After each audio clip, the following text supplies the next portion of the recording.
week of the NFL season. Week 17 is underway. This fielded a few yards into the end zone. And all that work, but he stopped where he ultimately would have been, and he's simply taken a knee, and that's the 25-yard line.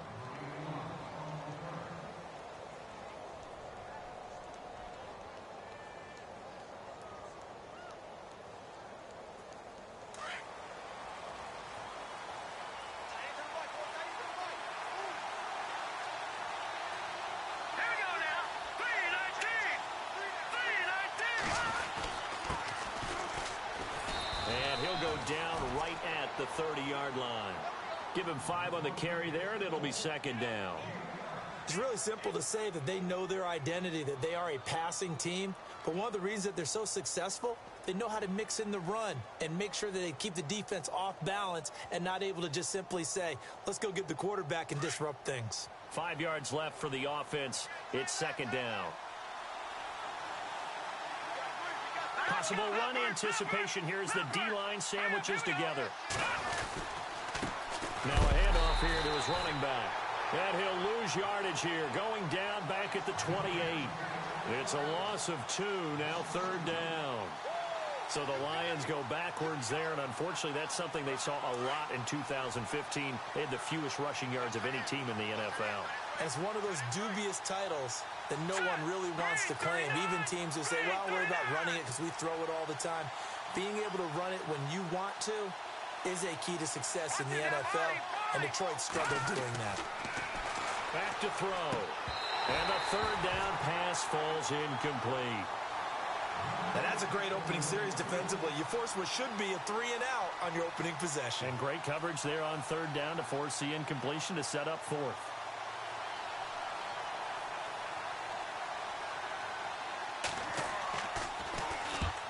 On is the punt team now as this one's sent away. Fielded just inside the 30. Call it an even 40-yard punt. 7, though, on the return. And the Bengals will take over here, 1st and 10.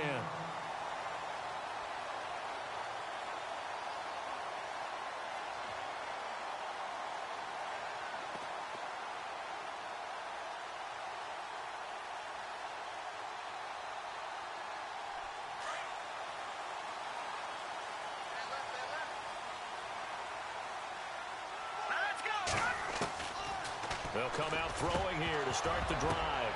Into heavy traffic, and it's intercepted. Picked off at the 46. And they'll set up shop right near midfield at the 49-yard line. They're trying to resurrect his confidence. Last week was a disaster. 5 interceptions in that loss, and another pick there. I played with a quarterback like this before, and he had a tough game, and the head coach said, I'll take him, I'll fix him. The very next game, he started out the exact same way. And the head coach turned to the offense coordinator and said, he's yours from now on. Someone has to take responsibility and work with him and try and get him settled. Nifty move. And some room to maneuver. There he goes, right side. Touchdown, Detroit. A great play there. Hitting double digits with his 10th touchdown of the season. And the Lions are going to take a first-quarter lead. Aldrich Rosas on for the extra point. It's up, it's good, and the Lions lead 7-0.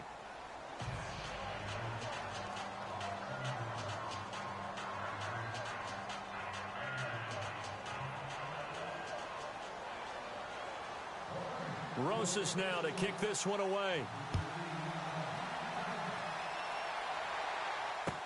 This fielded a few yards into the end zone.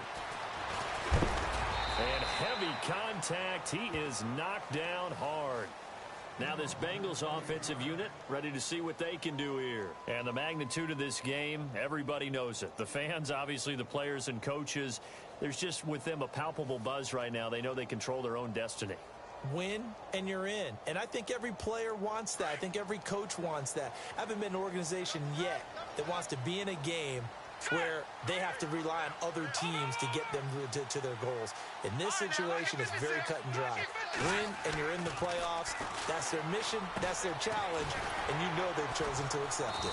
And what they told us is this has been the most focused week of practice we've had all year. You wouldn't expect any different. Yeah, and you know, at the beginning of the season, you have multiple goals. They just have one now. Win the game. So they complete the pass, and now they face a second down. And the D-line pinching together must be expecting the run. The former second-round pick, this is Joe Mixon. And he's able to take this one up to the 35-yard line. Only 3 there on the pickup, but that's enough to move the chains. It's nice every now and then in this game not to see people overthink it. Just hand it to the old reliable guy. Let him pick up the first down.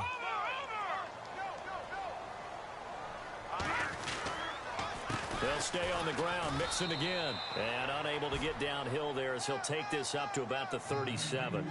2 yards on the pickup there. It'll be 2nd and 8. Well, if the coaching staff's doing a good job upstairs, they'll file away what they just saw from the defense right there. They sold out to stop that running play. I'd say keep that in mind. They want to try that again. Go play action, hit them over the top. They'll look to throw here. And they have possession, and they have it at the 38-yard line. How about the big boys snagging one? You don't see that every week. No, you don't, but a lot of them are just reliving their old dreams, going back to when they were in youth football and in high school. They didn't always play defensive line. Some of them actually handled the football, and you can see the flashback when he grabbed that one. And a great spot to start this drive from here.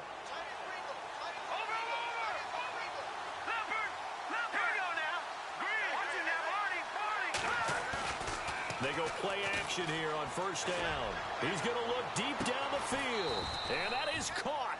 Touchdown, Detroit. Well, that didn't take long. The turnover instantly almost turning into points. And when that happens, a lot of teams have the mentality of let's strike right now. You've got them off balance after the turnover or the takeaway. Let's go get it. And that's exactly what they did.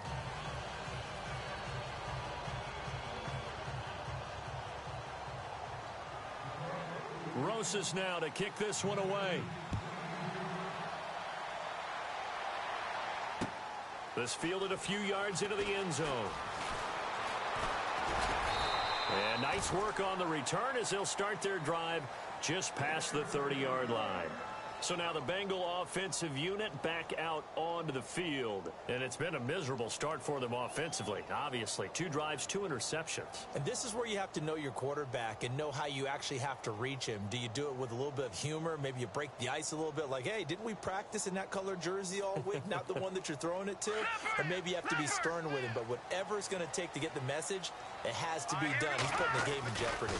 They'll start here with a give to Mixon. And they'll get it up just short of the 45 at the 44. Now, after that last play, there's a Bengal down on the field. And this is certainly not what you want to see in the final week of the year. We'll be back.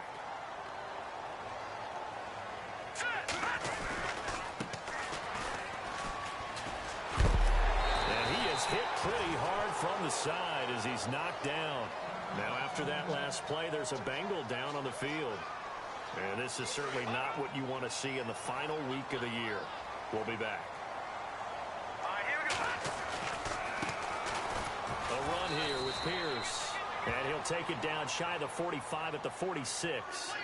Only a gain of a yard, but that's all they needed as that's going to move the chains.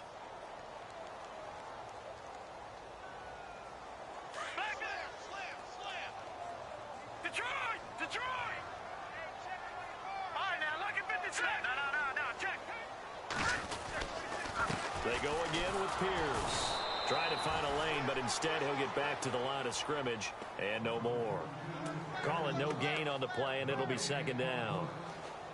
No gain on that run, and while this team is down, they're not out of it by any stretch of the imagination.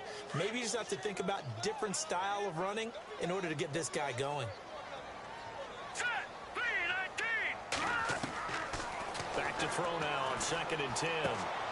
And here's another interception, the 3rd of this first quarter.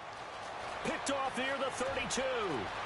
And he's free going down the left side. It's a foot race. And he will bring it back. An interception return for a Lions touchdown.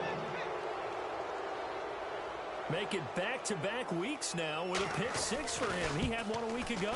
Talk about being in the groove, and what are the odds of what we're seeing right here? You don't see it happen very often. Listen, if you get a pick six in a season, it's been a big year, let alone back-to-back weeks. I'll tell you this, I wouldn't play cards against this guy in the locker room.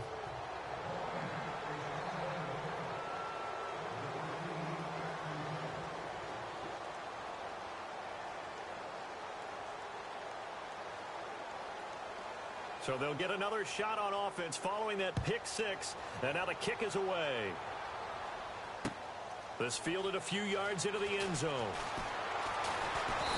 And he'll wind up about 4 yards shy of where he would have been if he had taken a knee, as they'll start at the 21-yard line. The Bengals offense now, they head back onto the field. And last time, decent field position through the pick six. Obviously costly. But they can't afford to just bunker in now. All right, good field position means go ahead and attack on offense. Try and press the advantage a little bit. They just have to be better with the football on this possession. So the last one didn't bother you too much last time? No, because it's exactly what you're supposed to do. You can't have good field position, not try to take advantage of it. Sometimes the defense makes a good play, too. They'll set up to throw. Throwing middle, but it's incomplete. His big tight end, Tyler Eifert, the intended receiver, and it's third down. Let's face it, if you want to get back into the game, these are the kind of throws you got to hit. He's wide open right there. Got to be able to get it to him, don't you think? And those are the throws that haven't been available to them every time he's dropped a pass. Yeah, that's a big miss. And his pass is intercepted for the 4th time today. Picked off at the 18. We haven't even escaped the first half, and he's already thrown 4 picks. And Brandon, back in the good old days, probably back before you were born, if your starter threw 4 in the first half, he might throw 8 or more for the game because they weren't going to pull him out. But nowadays, the patience level isn't quite there. He's going to have to make some real adjustments, or the backup may see some time. Shift together here from the D-line. They'll start out here with the option left. Got some room at the 30. And he's brought down after a good gain. Excellent job on the keeper. 20 yards and a first down. Well, partner, for a few years there, we thought this read option play was going to take over the whole NFL. It seemed like everyone was using it. But it has been scaled back considerably in the last few seasons, mainly because people are worried about their quarterbacks getting hit. But when you call it at the right time and you use it properly, you see the type of gains you can get. A nice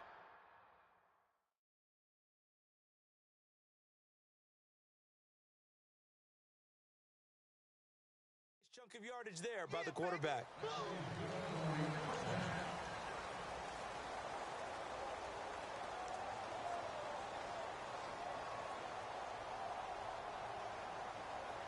So the run gets them the first, and now they operate with a fresh set of downs. All right, here we go. 3-19!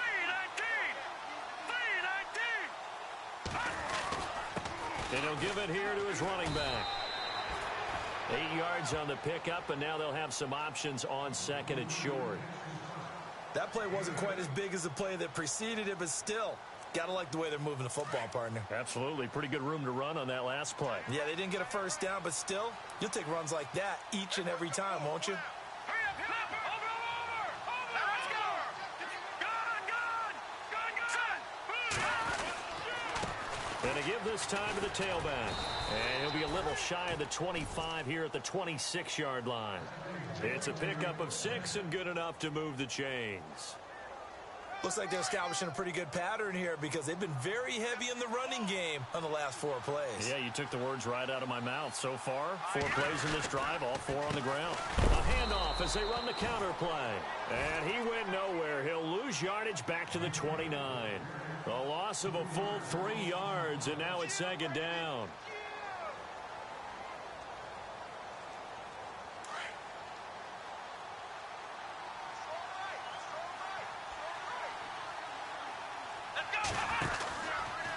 Now they'll run the option to the short side left. And holding it may be the wrong decision as he stopped in the backfield. Now I think we're going to get a timeout here. Yes, a timeout here as it looks like we've got a Lion that's shaken up. And in Week 17, let's hope this won't affect him for the playoffs. We'll step aside.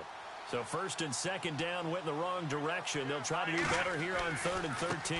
Now a handoff looking right. And some space here. And he'll be brought down inside the 20 at the 19.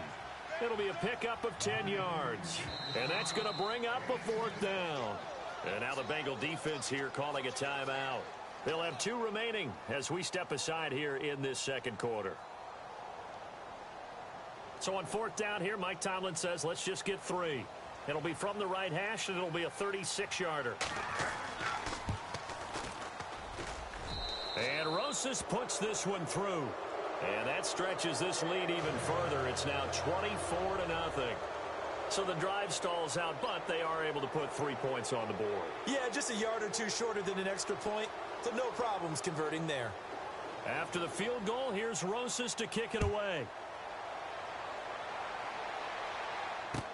This fielded a few yards into the end zone. And he'll take it back to about the 19-yard line. Cincinnati now ready to take the field. And following the interception, just any interception, are you a little bit more cautious when you start that next drive, or no, you just throw that out the window?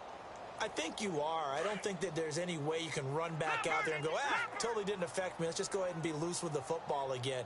You're going to take care of it, but you have to be careful about being too cautious because now you can't run any offense at all. Still want to attack. We'll see how they attack him here. A very solid gain of 27. Well, clearly one of his advantages as a passer is his height. Sit back in the pocket, fired over the middle. That makes things tougher defensively, doesn't it? It really does, because your goal is to move the quarterback off his initial spot when he gets his drop back completed. But when you have that type of height, he can stay in there. If he's willing to take the hits and just fire over the top, which saves him time and actually completes a play a little bit quicker than it normally does for a quarterback who has to slide and find open space to throw. So incomplete on first. Let's see what second down has in store. And they're going to go soft on the corners. No, check. Patriot. And 2nd and 10, he'll look to throw again. They find some open field here. And now off to the races down the right side. And he will bring it back. An interception return for a Lions touchdown. So now 2 pick sixes that he's thrown in this first half of play. Where do you go from here? But number one, make sure you keep your poise. Make sure you go to the sideline after throwing this second one, and you look like you're still in charge, that you're still the guy, because your team's going to feed off of you. And if you're having your hands on your head or shaking your head, walking with your head down, guess what? They're not going to rally at all.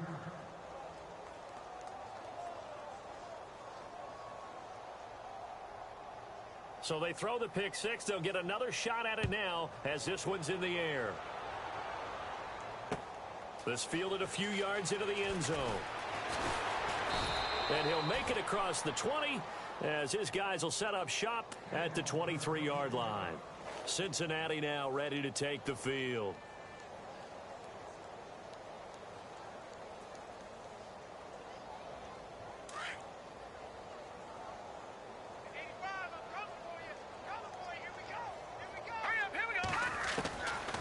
They'll try and start this drive in the air.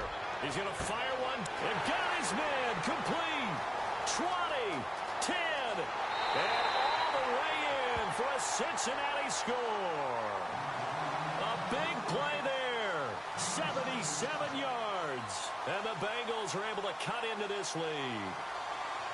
I'm not sure that they have illusions right now of, okay, we're going to score 8 times in a row and we're going to be terrific.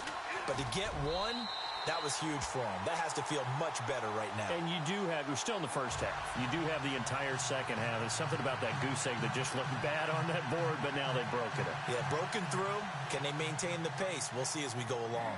The kickoff unit is out on the field, and they will send this one away. This fielded a few yards into the end zone. And he'll get across the 20 before he's brought down at about the 23-yard line. And Detroit getting set to go now. And they split the uprights last time for 3. They've got the lead. They're not going to play this conservative. They're not hoping for another field goal. They're hoping for a touchdown. I'm with you on that one. I like where your head is. I like the way you're thinking because you're exactly right. Trying to sit on a lead and play that way, that doesn't work too well for most teams. Run your offense. Run what you do best. Exactly. Put it all the way down and try and increase your lead in a big way. And the best way to do it, touchdowns. Give him 9 on the carry that time, and they're set up with a 2nd and 1.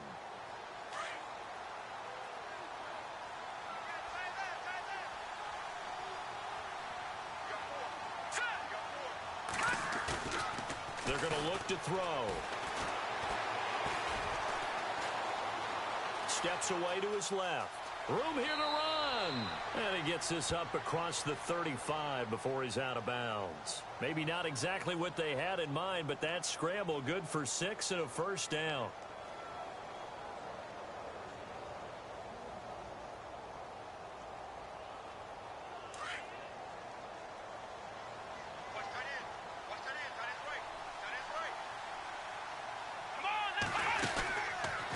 Now they'll run the option to the short side left. Room to run past midfield. Look at the dance and the juke. And he makes it all the way down to the 19. 1 minute 53 ticks left to go in this first half. We'll come back to Cincinnati after this. So they're operating in the red zone.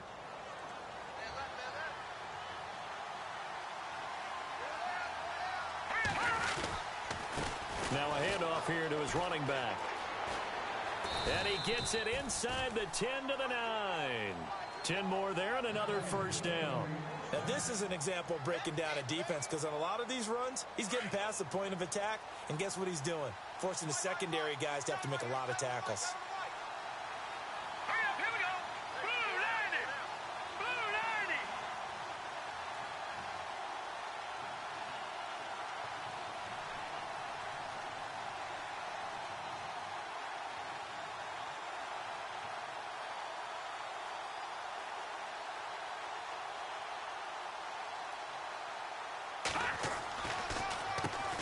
On first down, they'll run it on the draw play. And he's going to get hit at the line of scrimmage and driven backwards. No gain on the play that time, and it sets up 2nd and goal. All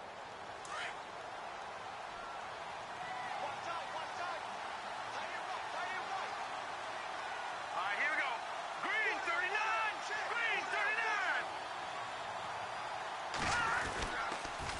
39. Now they'll run it on the toss. Oh, and now he bowls him over. And there is nowhere for him to cut back as he's taken down in the backfield.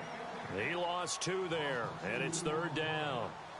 Well, with the kind of half he's had, I think we can forgive him that run, right? Not every run's going to be a big play, is it? No, and also the blocking just wasn't there. No room to run. Yeah, defensively, they got to find a way to build on that because he's eating them alive in the first half. On 3rd down, they'll try and pick it up with a counter. And he takes this one in for a Lions touchdown. A great effort there with touchdown number 2 in the game and now 11 on the year. And the Lions have got it on cruise control.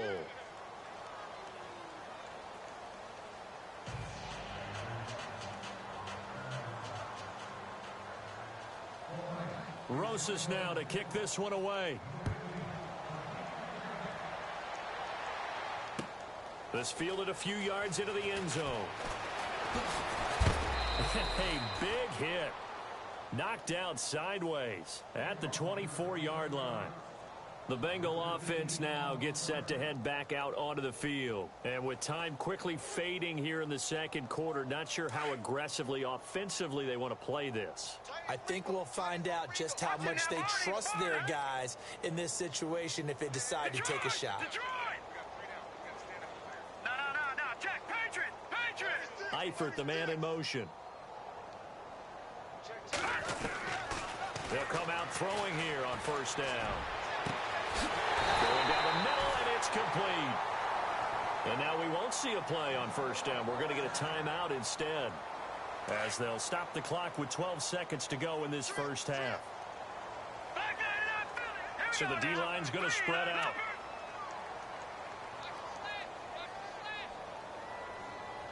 Watch him now, Barney. Barney. Watch twins.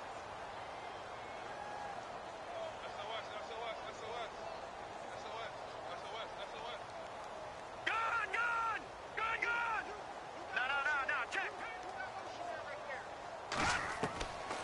They'll look to throw here on first down. Throwing left side, it's complete. Now a timeout. 7 seconds left in the first half. An ex-teammate used to tell me all the time, I hate experienced quarterbacks because no matter what, you really can't hide what you're doing. And I think that right there, he knew right away where the blitz was coming from, where his primary guy was going to be, and he ended up going to a secondary target for a nice game. I was just going to ask you, that wasn't the primary target. He's so good at that, isn't he? I think he knew right away that he wasn't going to get to his primary guy. I think he read that as soon as he got to the line of scrimmage, knew where the pressure was going to come from, and said, I know how to beat that, and that's what he did. Oh, he dropped it. And that's pretty indicative of the way this one's gone. Some of the fans here don't seem too happy about what we've seen in this first half. No, not at all, and I understand why. They look lethargic, out of sync, and it shows on the scoreboard. It's headed right. It's no good. He misses wide of the up. So no update from Larry after 17 weeks. Folks are saying, let's get on with the show. So we'll oblige as we get you set for the second half kickoff.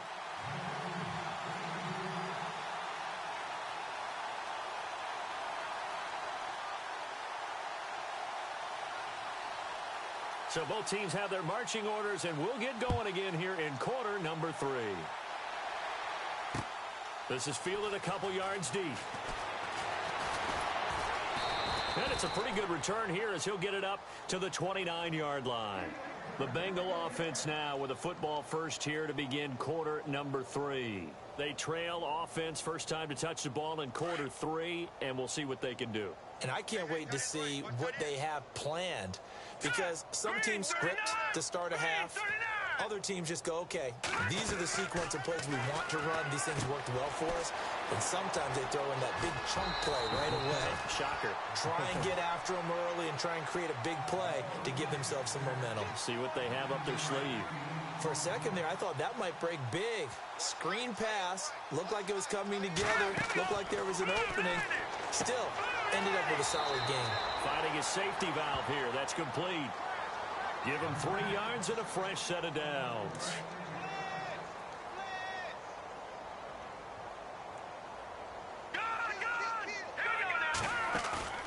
Now a play fake here on first down. And the Lions pressure too strong. Down he goes. Sheldon Day in there to sack him, and that is 10 for him now on the year. Now let's go. Now back to throw. And now here is another interception. Picked off at the 47. He won't go down. And a great return here gets us one all the way down to the 26-yard line.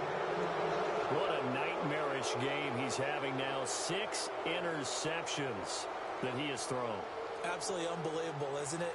Hard to believe we're watching this and have seen it, but it just tells you about the game of football. It giveth and it taketh away. Yeah, the guys, though, that have thrown 6 interceptions in a game, the likes of Peyton Manning, Brett Favre, I think Joe Namath, he did it 3 times. Let's go. They'll start by running the option to the right. Stepping up, he'll try and run. And down inside the 15 he goes.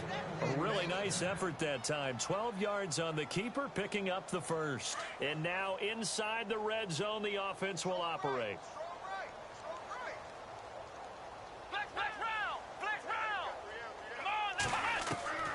And now a first chance for the backup here to throw. Flush to his right. And he's got this inside the 10 to the 9 before he's out of bounds. He'll get 5 out of the scramble. It's second down. Yeah, he only gets a few yards on 1st and 10, but he's better off doing that than throwing an incompletion or even worse, an interception.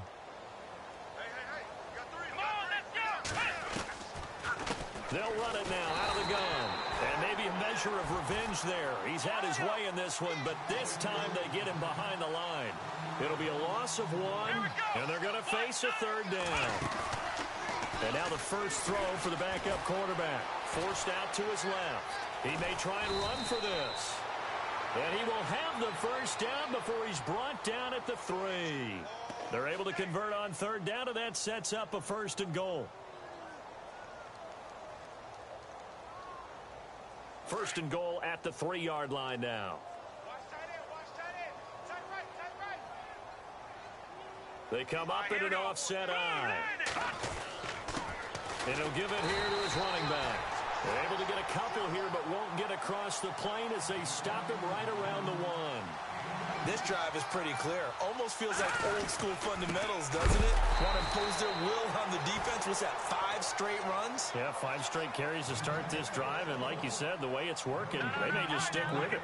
2 straight shots on the ground. Now on third, do you go to the air? I think the possibility exists, and if you're doing it, you're probably going play action since you ran it twice. But I often think that second down is the time you go play action and throw the ball. I say commit to the run and think about it being 4-down territory. They'll set up a throw. He's got his man. It's caught for a Lion touchdown. Big 4th down conversion for the score, and the defense, that is a tough pill to swallow. Big time for them. How about them just deciding to go for it on 4th down? And, okay, forget the field goal, because that looked like an easy 3 points. Yeah, you might have had a defensive breakdown in there, but they pressed the issue and found a way to get it into the end zone. Give them big credit for that. This is fielded a couple yards deep. And a pretty good return here. He'll be stopped just shy of the 25 at the 24-yard line. Cincinnati now ready to take the field. They have been struggling. I would imagine at halftime they went through some possible changes. Well, those changes aren't working, so now where do you go? I think that now it's much more in their head. And what I mean by that is just what you said. You've gone over the changes. I bet they were pretty clinical at the half, not too emotional. They might need to go to the emotional side because you've got to find something, some spark somewhere. And so far, just being calm hasn't exactly worked. They need any spark at this point. Defense really showing respect to the deep ball here, playing off the receivers. Looking to throw, and his throw is incomplete. Brandon, at least there's one bright side to that incompletion. What's that? It wasn't an interception. Wow. You're a nice guy. That was kind of savage. But correct. No pick, just incomplete that time. And on third down, a nickel formation here defensively.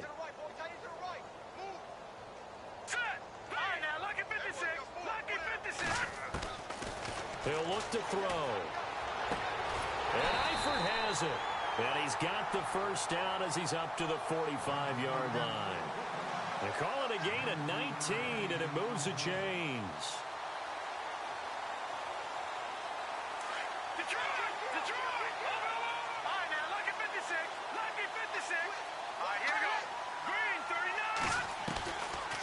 They'll run it now out of the gun. And he is swallowed up right at the line of scrimmage. No gain on the play there. Second down.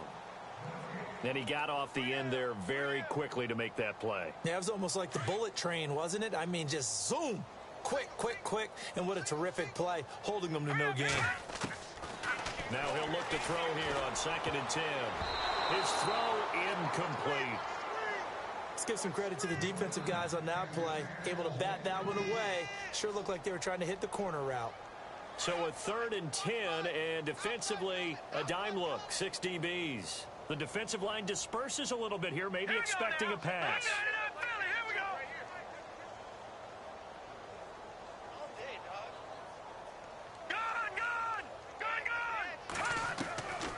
He'll look to throw. He's going to rifle one deep left side. And my goodness, another interception. Picked off at the 17. And he brings it back to right around the 26-yard line. The number 7 usually lucky here, not for him. 7 picks he's thrown in this game. That's only happened 6 times since 1960. And I know that the most recent time it happened, the guy who threw him, he had won a Heisman Trophy in college, so sometimes you just have a lousy game. Doesn't necessarily mean it's a bad career, but when you're talking about one game, 7, you're right, not lucky at all. Yeah, Ty Detmer, the last to do it in 2001 to throw 7 picks. That's going to go as a loss of 4, and it'll be 2nd down. I don't think there's any doubt that if it's me, I'd be really cautious about continuing to call this play because you got to know, defenders, if they get a free shot at the QB, they want to take it, and they want to take it big.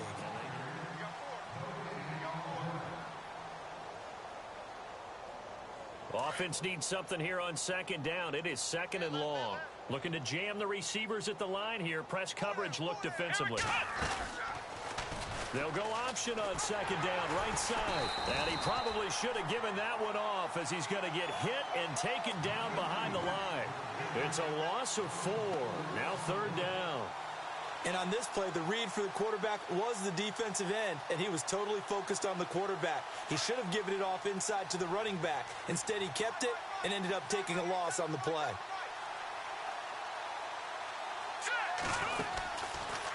On 3rd down, here's an option play left. He's going to run, but he's got a long way to go. Give him 5 on the QB run, but it's going to bring up a 4th down. Well, if you're going to run the read option, typically, you've got to keep an eye on the defensive end. And what does that mean? What are you looking for with a defensive end? Well, you want to play off of what he does. If he collapses inside towards the running back, then you pull it and take it yourself outside in. He stays outside. You go ahead and leave it with the running back. In this case, pulled it and got good yardage himself. A 39-yard punt, a return of 5, and the offense will take over with a new set of downs.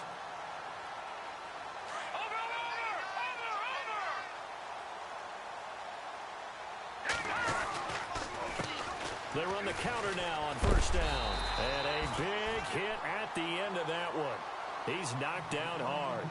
A nice run there, 9 yards, and it'll be 2nd down.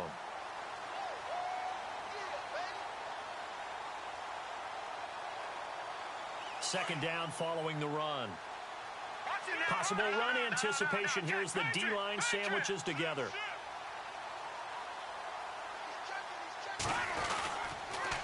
And they'll go with a ground attack here. And he'll lose yardage here. Back at the 47. It's a loss of 2. Now 3rd down. When you put together a formula for winning defense, it's exactly what we're seeing in this game. Controlling the line of scrimmage, attacking, and changing everything so that now they're playing in the offense's backfield. They're playing an excellent game. And this is going to be incomplete. Another wayward pass. You know, things started out poorly in this game, and to be frank, they just really haven't gotten much better. And all that does is embolden a secondary. They feel good about what's going on, and they just play better and better. Their already slim hopes are going to ride on this one. They'll go on 4th down. Here we go now. Green 39. Green. Now they'll run it on the toss. The Bengals try it, but it doesn't work out. And the Lions will get the football back in terrific field position. Being just short of midfield, they decide to take a crack at it on 4th down. They don't come through. Sometimes it's just showing confidence in your defense. You know that they're good, and they'll take care of you. A lot of coaches during the week will announce to their team, we're going to be aggressive, guys. We're going to go for it. Hey, defense, you got me? A little bit of a challenge to them to see if they'll pick up the rest of the team. We'll see how they respond now. You can't bring him down. The weight room does work. And maybe the wrong read there as he's going to go down immediately. It's a loss of 4 there, bringing up 2nd down.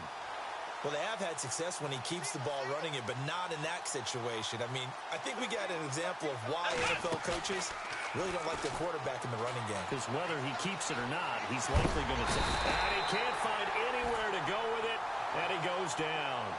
Well, it was 2nd long, now it's 3rd and even longer. They're going in the wrong direction here.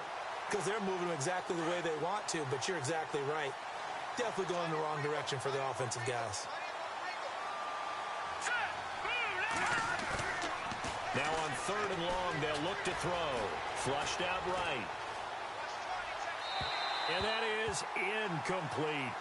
Had the right idea there, trying to throw it to the sideline, but he let him just a little bit too much, trying to get it out to his receiver. Ends up falling to the ground, incomplete.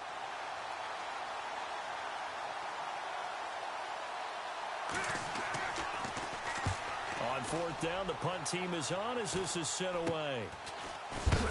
And he'll be knocked down sideways. 31 yards on the punt there. And possession will switch hands, 1st and 10.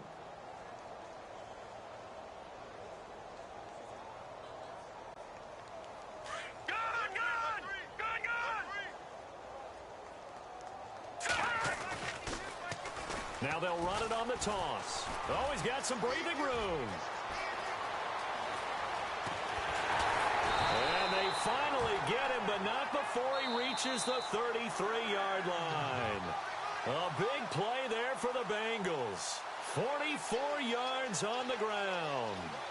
Time for a break. Back to finish it off on EA Sports after this. All right, here we go. A handoff as they run the counter play. 9 yards is the pickup there, and they'll have a 2nd and 1.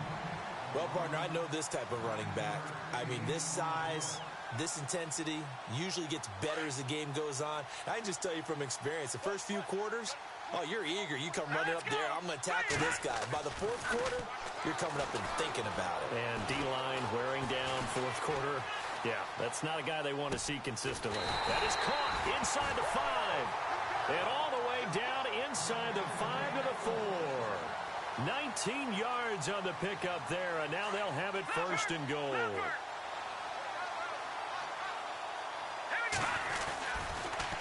Now they'll run it on the toss. And the hole closes quickly here. He can fight only to about the 4. Only a yard on the pickup there. 2nd and goal. They're going to need to get up and set in a hurry. 2nd and goal to go now. Now they'll run it on the toss. And this time the yards won't come so easy as they'll in fact tackle him behind the line. And now the Lions going to stop us momentarily as they call a timeout. It's just their first. They've got 2 more to use here in the final stages. Detroit! All right, here we go. Green.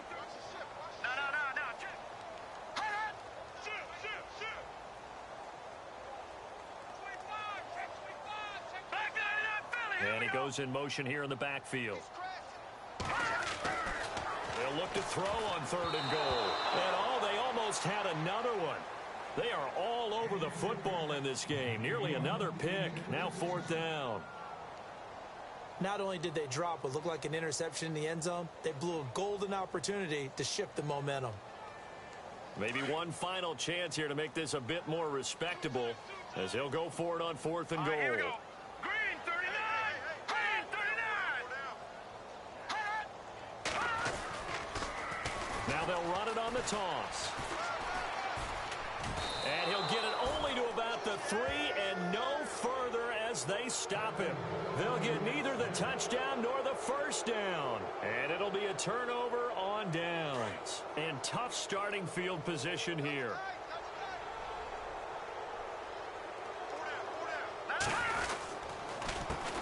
They run the counter now on 1st down.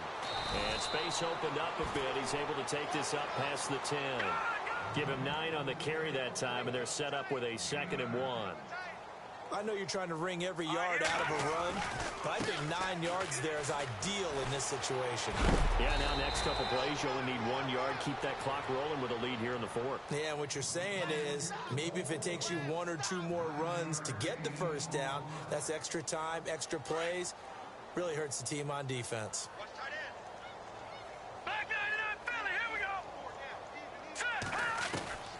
That one looks like he'll throw here. Oh, he's got a man wide open, complete. And he's brought down, getting this one up to about the 35. They give him 14 yards that time and a fresh set of downs. Back to throw here. He's going to air one out.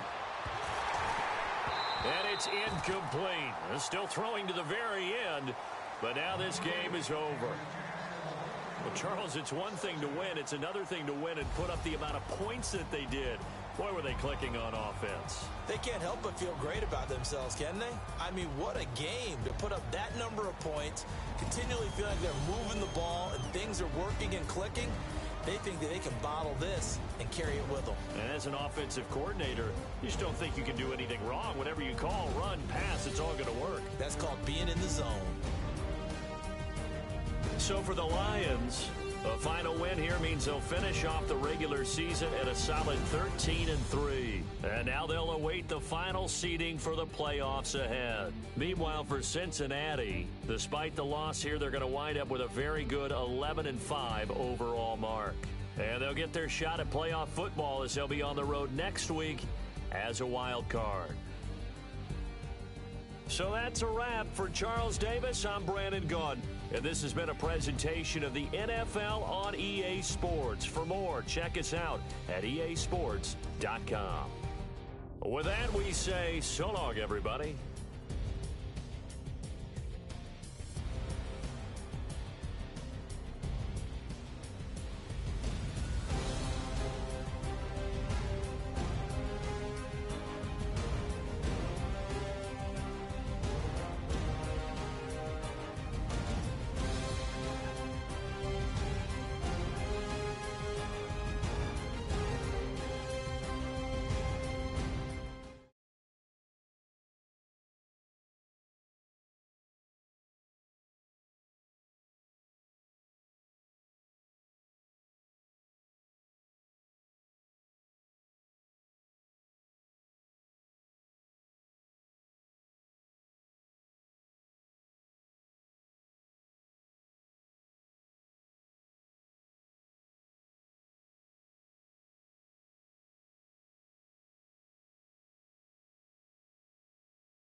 Hello, everybody. I'm Larry Ridley. This is Madden 18 on EA Sports.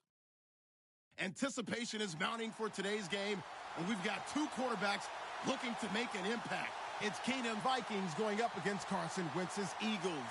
Okay, Larry, thank you. We are just off I-95 at the home of the Eagles, Lincoln Financial Field on the south side of Philadelphia. Just a short time ago, these Philly fans in full roar as both teams made their way out of the tunnel. Pyrotechnics ablaze. They're set to go as their Eagles will match up with the Minnesota Vikings.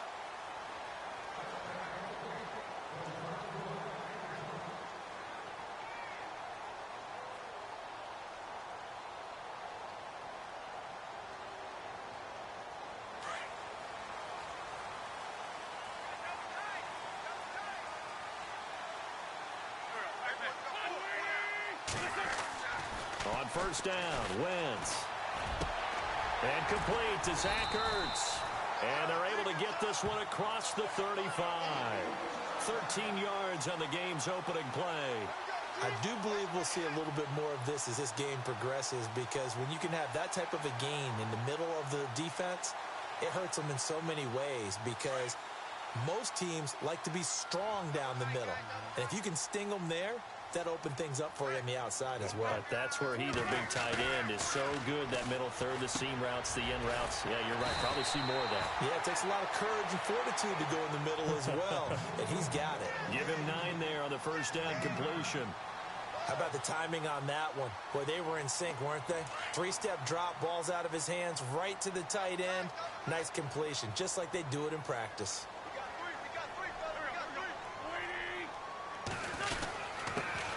Now it's the Boise State alum, Jay Ajayi. And he'll be brought down at the 48-yard line. 5 yards is the pickup there as that extends this drive.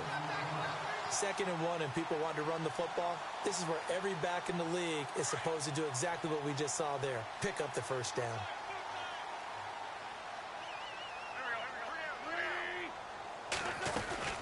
They run again with Ajayi. And he'll get this down only to about the 46. Credit him with a 1-yard gain there to make it 2nd and 9. Nice job by that defensive front there to hold him to a short gain on first down. Well played, I must say. Yeah, only getting 1 yard. There was no room to run. 9 yards still remaining here to pick up the first on 2nd down.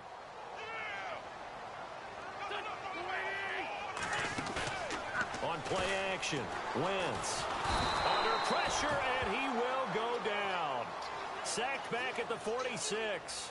Everson Griffin in there to bring him down for a loss of 7.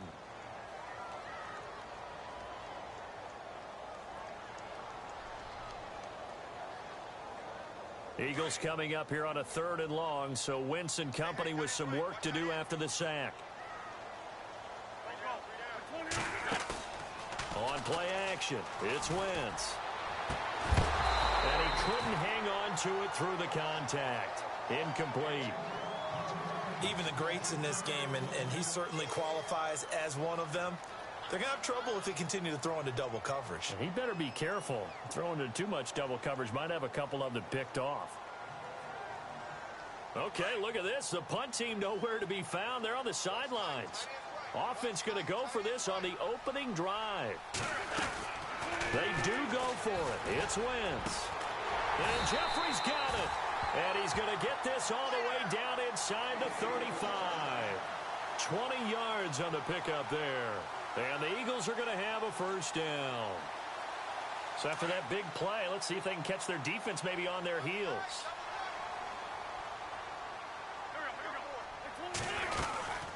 They'll run it now out of the gun. Looking for a seam, but finding none. He'll get back to the line of scrimmage, and that's it. Officially no gain on the play, and it's 2nd down. And the 8th play on this drive coming up.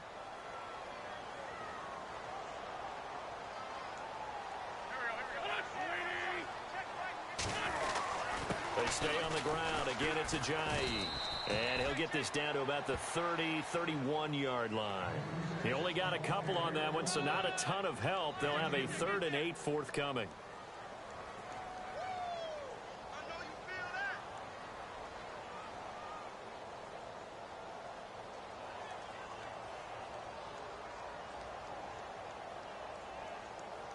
And the defense searches for one more stop here after the run on 2nd down.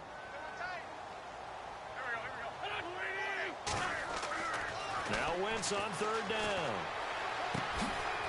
The open man is Smith. But he will have the first down before he's tackled at the 12.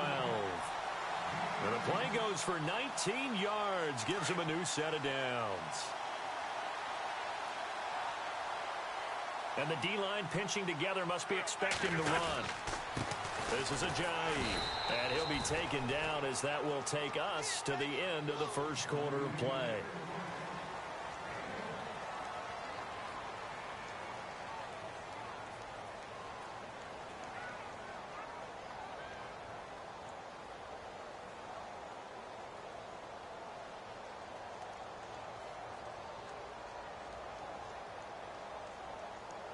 Well, just play after play after play on this long drive for the offense.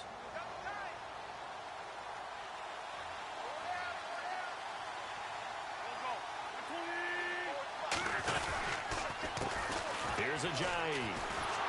And after the good game last play, this time they say, as he's going to be stopped behind the line of scrimmage. And they'll lose a yard that time, and that's going to lead to a third down. And the Vikings with an extra defender in the secondary on third. Playing coverage here. Wentz. He dropped it.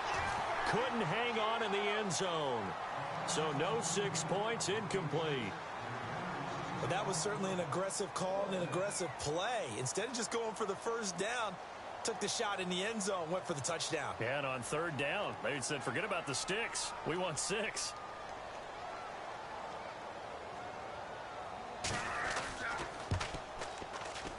And the kick by Elliott is good. And the Eagles, they take a 3-0 lead. So they get the field goal, but part of that was a 14-play drive to get the 3. Normally when you hold the ball that long, run that many plays, you end up in the end zone. There's a breakdown on the defense. Something happens. In this case, that didn't, but really good ball control by the offense. They're hoping that they can wear them down if they keep having drives like that.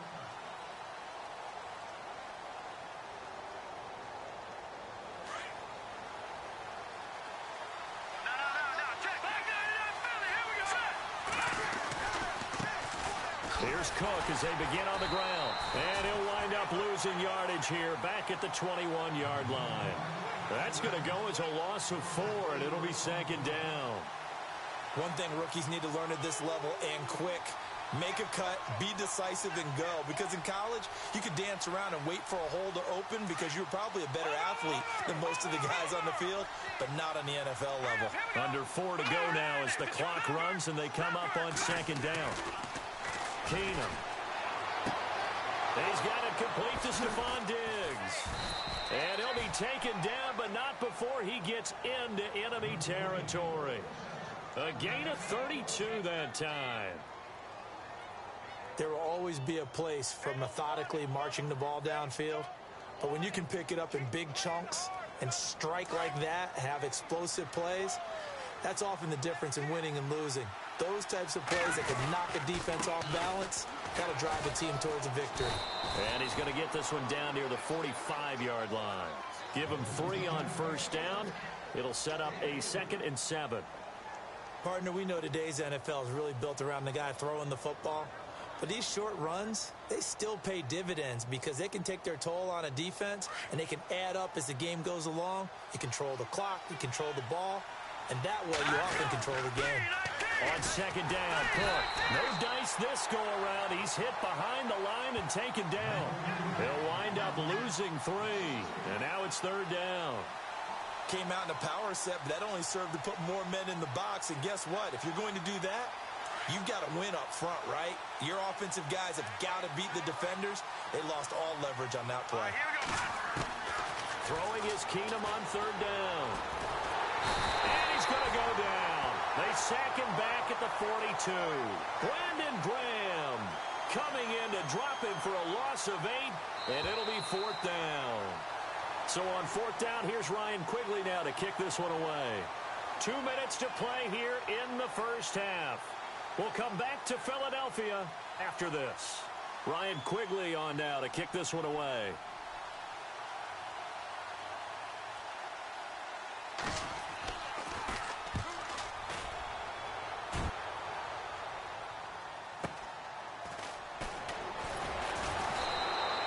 It's a 45-yard punt, but a decent return there of 9 yards. And the Eagles will have it, taking over 1st and 10. Eagles will take over here in just a second on offense. And Charles, as you look back to the Super Bowl title run that they just had, what were some of the moves that made that possible? I'll keep it on the offensive side of the ball because I thought their front office did a fantastic job of having answers in case things happen. Carson Wentz goes out. Well, they had signed Nick Foles to back him up. That worked out pretty well. Getting Alshon Jeffrey as a weapon outside to help them in the passing game. Darren Sproles gets hurt at running back. Corey Clement was signed as an undrafted free agent. He filled in well, and they traded for Jay Ajayi. And how about Jason Peters, losing the all-world left tackle? And Halapoulivaati Vaitai, who they drafted the year before, filled in quite capably. They had answers for everything they needed. It's a gain of about 3, but it's going to leave them with 3rd and still 7 yards to go. Well, he hasn't made much of an impact in the running game thus far, and after that last run, not much is going to change in that area. He hasn't been able to get anything going, and really the offensive line not helping him much. And incomplete. The contact made the ball roam free and brings up 4th down. So on 4th down, here's the veteran left-footed punter Donnie Jones to kick it away. Marcus Sherrill's back deep for Minnesota. And he gets this away, and look at this. This is a good one. Here's Sherrills. Call that one an even 60 yards, 6-0. And the Vikings will take over here 1st and 10. And now out comes Minnesota. The last couple of drives have ended in punts. Maybe the crowd minds that, but you're a defensive guy. You're okay with a couple of punt drives. Listen, I'm the guy that loves a 0-0 pitch game. All right, in baseball, I can handle that going into the 7th inning. I think the crowd, though, they want to see a little bit more excitement. Let's see if someone can break something free on offense and get going. Offense at a premium the last 2 drives. Here's Keenum. He's going to fire one deep, middle of the field. And the hit jarred it loose. It's incomplete. And you just know when that play call came in, their eyes lit up, because anytime you get a chance to take a big shot downfield, that's a lot of fun, and they missed an opportunity. Incomplete pass on 2nd down. Let's see what the offense draws up here on 3rd. All right, now look at 56. Look at 56. Leopard. From the gun, it's Keenum. And he's able to find Diggs. And he's got the 1st down yardage before he's brought down at the 42. And now before this 1st down play, we're going to get a timeout here, as the clock will stop with 35 seconds to go in quarter number 2. So the offense has it 1st and 10. Detroit!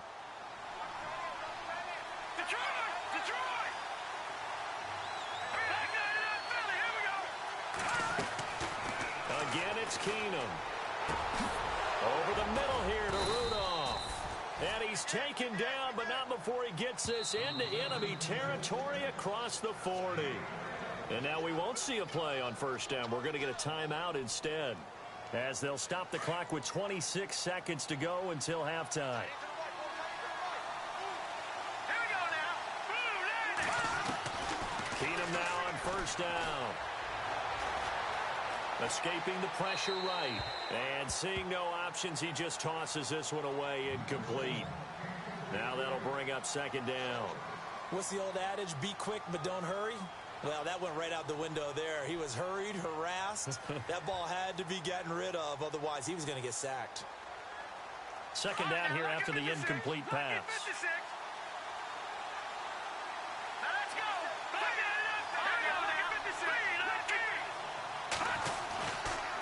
Handoff comes to Cook. And brought down, but not before they're inside the 25. It's a pickup of 16 there, and it'll lead to a new set of downs.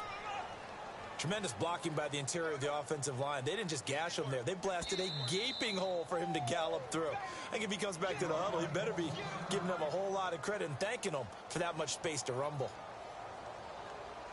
So 3 seconds here remain in the half. On is the field goal unit to see about getting 3 points. And this a 39-yard attempt. And that is not going to get there. Oh, he missed it short. It's no... my apologies, Larry. I wanted to hear the report. Somebody's in a hurry. So we're going to get him right to quarter number 3. Both teams appear ready for the fight ahead, and we resume action here in quarter number 3. This is taken at the 3. And a good return as he'll be stopped just shy of the 30-yard line. Out come the Vikings. They'll have it first on offense as we begin the 3rd. They're close game, but they're going to need to do a little bit better probably here in half 2, no? I would agree with that totally. I would guess it in the locker room. They talked about cleaning up some of the errors, but overall, I think they wanted to be positive with them. Guys, we're right there. just not playing as well as we need to. Let's pick it up, and we still have a chance to win this game. Yeah, they do. We'll see if they can pick it up. A nice pickup there of 11 yards, and it'll move the sticks. First down and 10 now for the offensive group.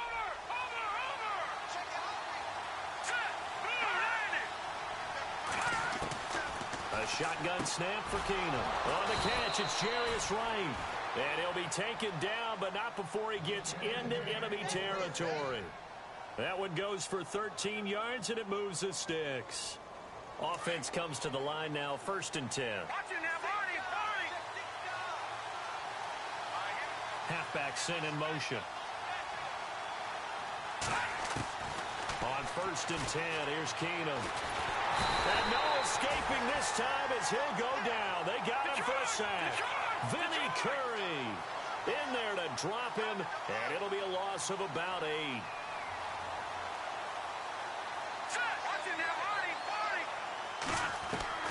Now Keenum throwing on second. Throwing for his running back, and he's got him complete. And he'll get it down to the 47 here. It's a gain of 7, and that'll bring up a 3rd and 11 situation. Shotgun snap for Keenum. Pressure, and he's going to be taken down. They sack him back right around the 44. Fletcher Cox coming in to drop him for a loss of 8, and it'll be 4th down. Here's Ryan Quigley now as he's on to punt for Minnesota.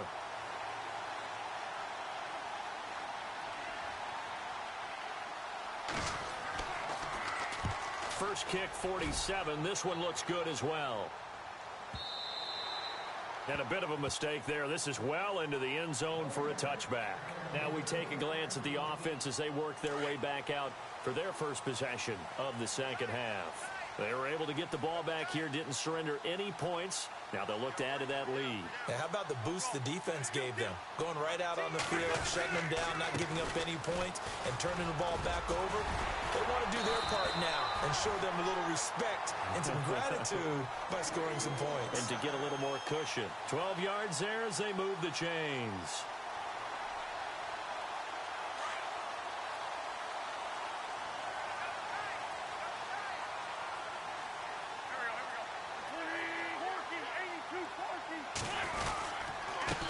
Now it's a giant. And it's been like this all night long. Nowhere to run as they stop him behind the line. It'll wind up being a loss of 2. And that'll make it 2nd and 12.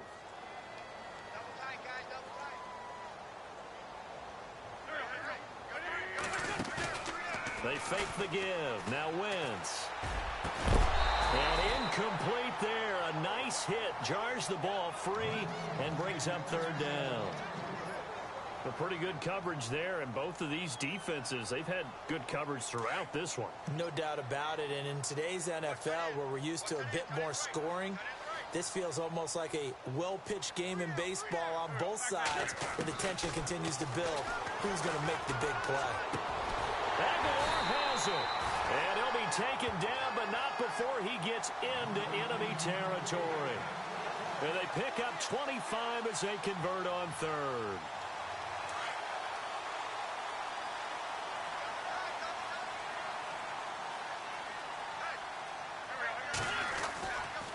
They run with Ajayi.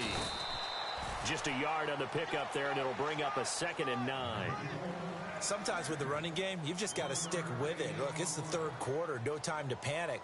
But that also doesn't mean you just do it the same way you've been doing it the entire ball game. Maybe change up some blocking assignments or run a few different plays, but stay with the overall essence of the running game. They'll run it now out of the gun. And this time the yards won't come so easy as they'll, in fact, tackle him behind the line. They'll lose a yard, and it brings up 3rd.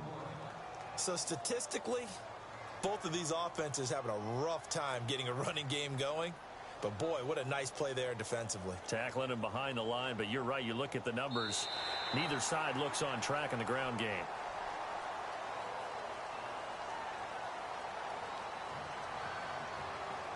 The Eagles on 3rd down. 2 for 5 to this point. This is 3rd and 10.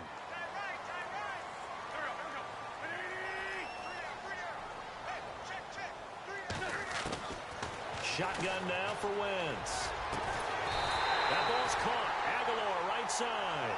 And he's got the first as they'll bring him down at the 28-yard line. They give him 17 yards that time as that'll move the chains.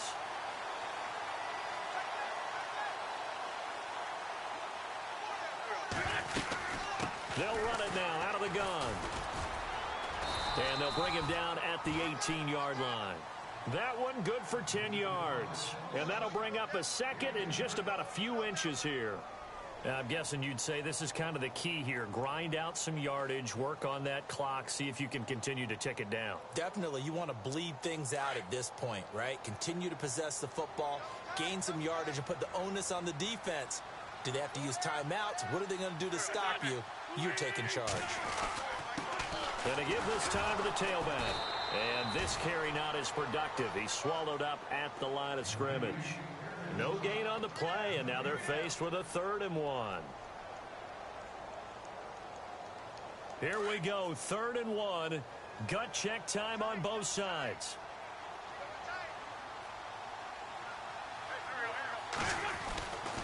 Wentz going to throw, and it's caught by Saleh. And he'll have the first down, getting this one to the 14-yard line. A gain of 4 that time as the drive continues.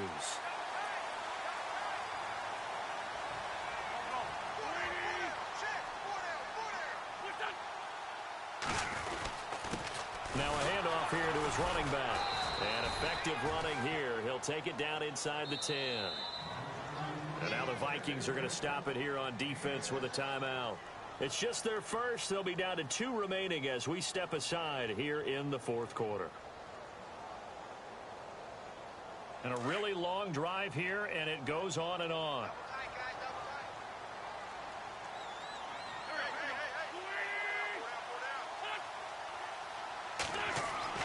On 2nd down, here's Wentz. And he's going to be brought down just shy of the 5 at the 6. That throw good for only a couple. It brings up 3rd down. Well, the strategy was evident there. Get it to your tight end and make it a one-on-one play with a cornerback.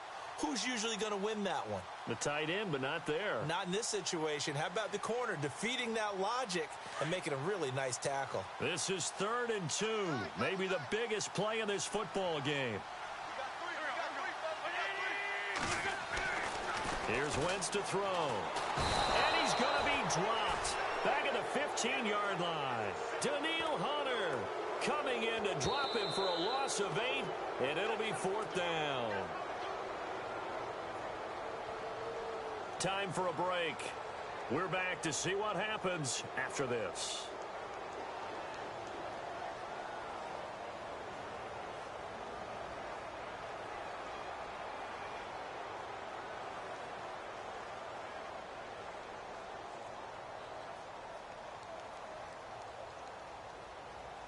And here's a big one now. Trying to hold this lead. They're going to go for it here on 4th down.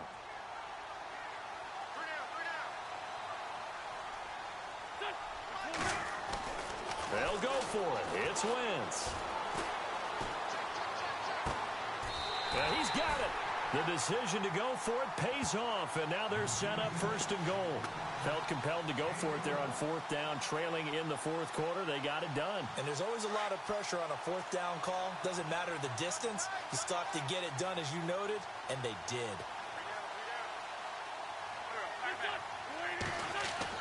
They'll try to run with a J.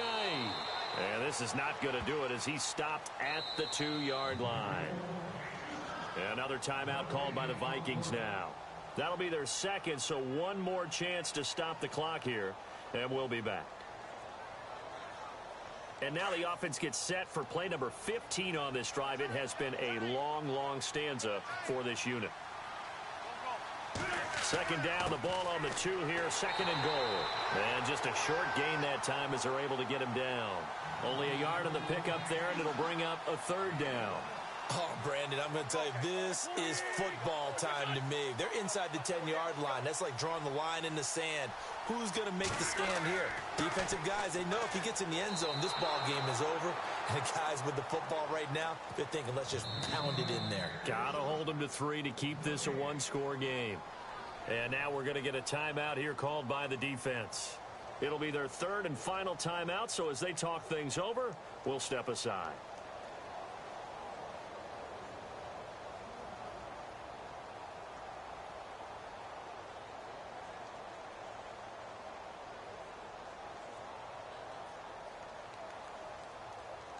Here we go, a big play and a tight game late. They're going on 4th and goal. 81.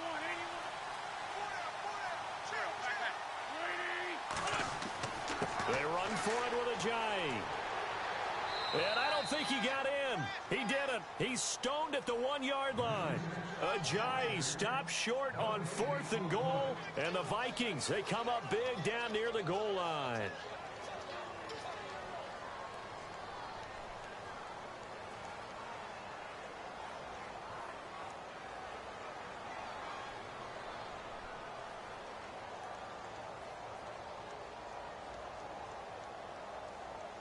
And not great starting field position here for the offense.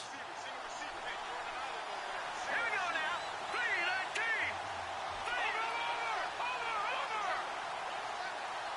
They'll send a receiver in motion left.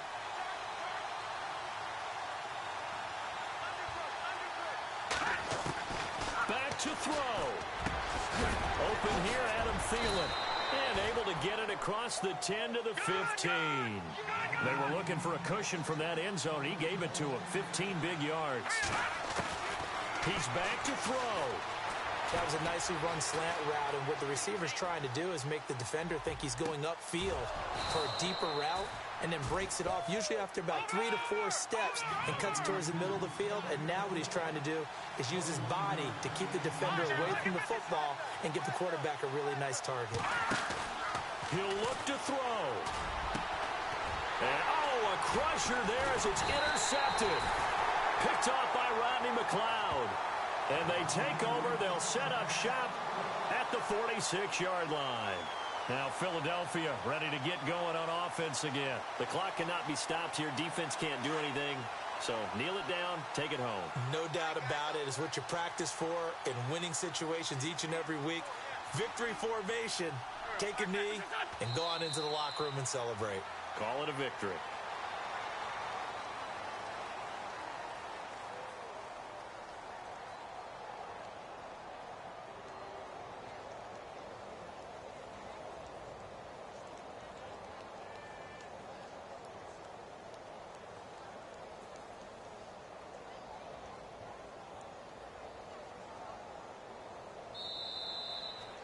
The storyline of this one, Charles, no doubt the number 0. Zilch, nada. A shutout so hard to do in the NFL. It really is, and what an accomplishment, because you feel that not just on the defensive side, but as a full team. There's a lot of pride that goes into shutting out an opponent. And how about that 0 on the scoreboard for them, going along with those zeros in the time column too.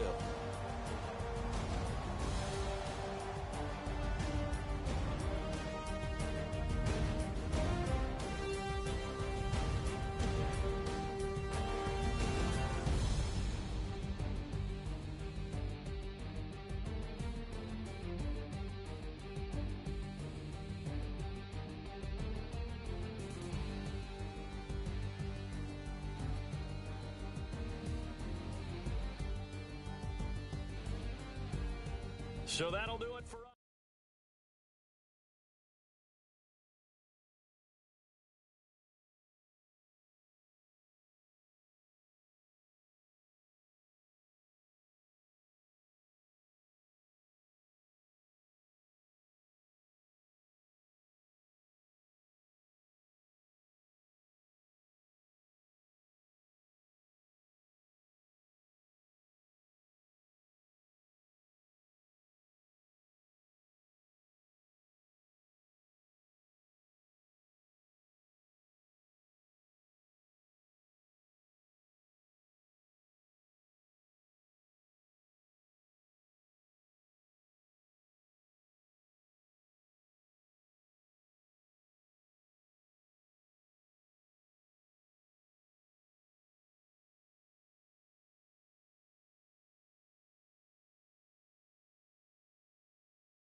Hello, everybody. I'm Larry Ridley. Welcome to the NFL on EA Sports. Two teams will need their quarterbacks to step up and lead their offenses on the gridiron today. It's Ryan's Falcons going up against Keenum's Vikings. EA Sports coverage takes us to one of the newest jewels on the NFL landscape, US Bank Stadium in Minneapolis. The scene a short time ago, this crowd decked out in purple, and they were in full roar as their guys burst out of the locker room. We're ready for football, folks, as the Vikings get set to do battle with the Atlanta Falcons. So quick on the spin. He's spinning, man. They'll bring it back to just about the 25, call it the 24-yard line.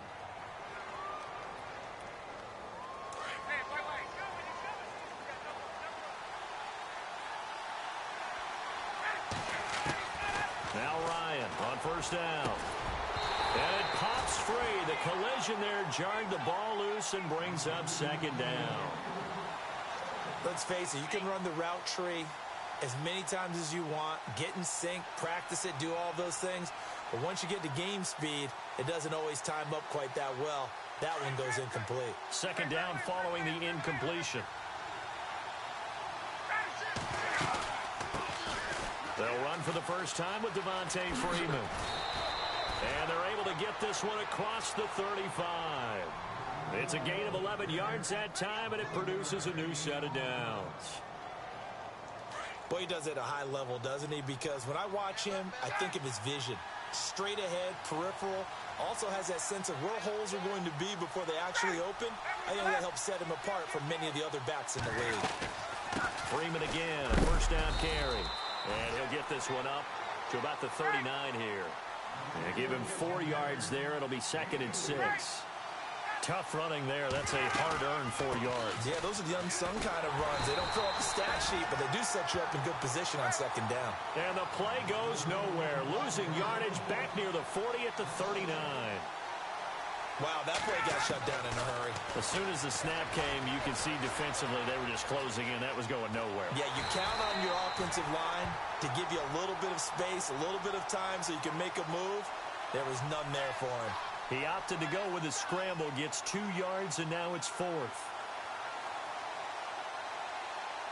And it appears they'll go for it here on 4th down. A big call on the game's opening drive. They'll indeed go for it with Ryan. He's got Sanu. And he's going to be run over, hit hard, as he'll be marked down. 10 yards on the pickup there, and it'll be first down Atlanta.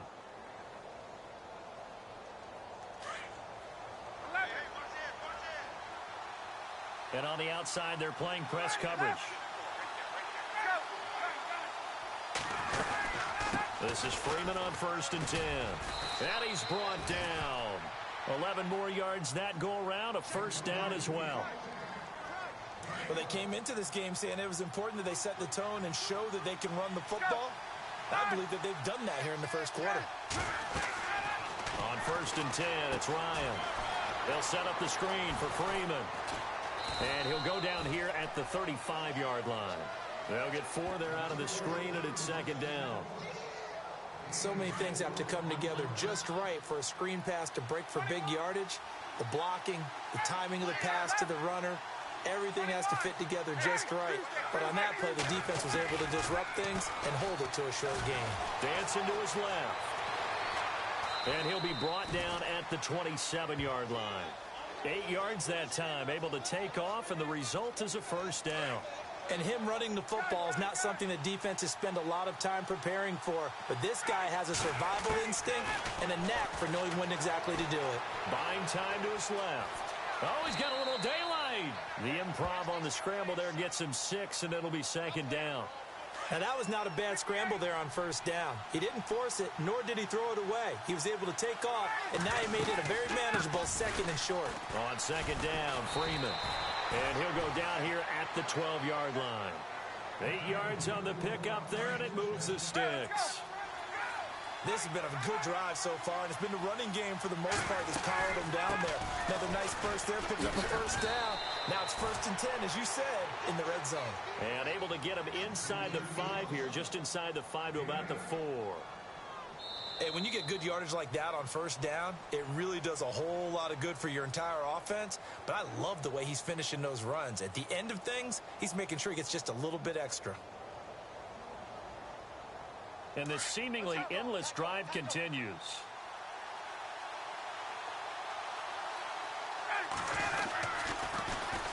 They run, Rn4em. And they'll be driven back here, losing yardage to the 9. He lost 4 there, and it's third down. Anthony Barr got a real education at UCLA and playing not just his normal position of stand-up outside linebacker, but down defensive end. So he had to incorporate a variety of moves, take on bigger people. So he learned great leverage while he was there. That really helps him when he's trying to stop people running the ball. Born in South Bend, Indiana. Thought about going back to go to Notre Dame, but you're right. Great career at UCLA and now a great career in the NFL. They've already gone for it and made it once on this opening drive. They're going to try it again on fourth down.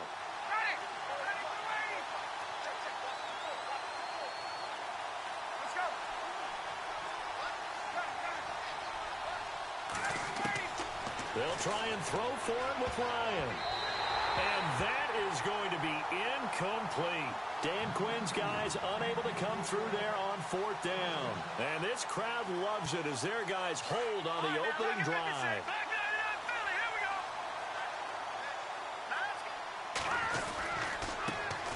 First down, here's the run with Cook. And he'll go down after losing yardage at the 10. The loss of a full 3 yards, and now it's second down.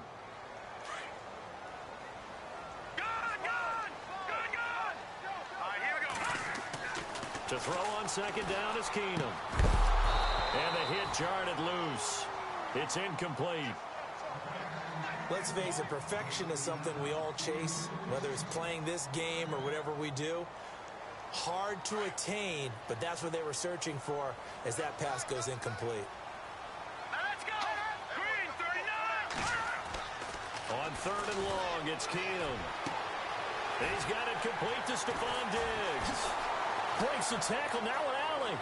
The 40, 30, past the 20, 10, 5, touchdown, Vikings. Stephon Diggs, an even 90 yards. And the Vikings are able to strike for 6.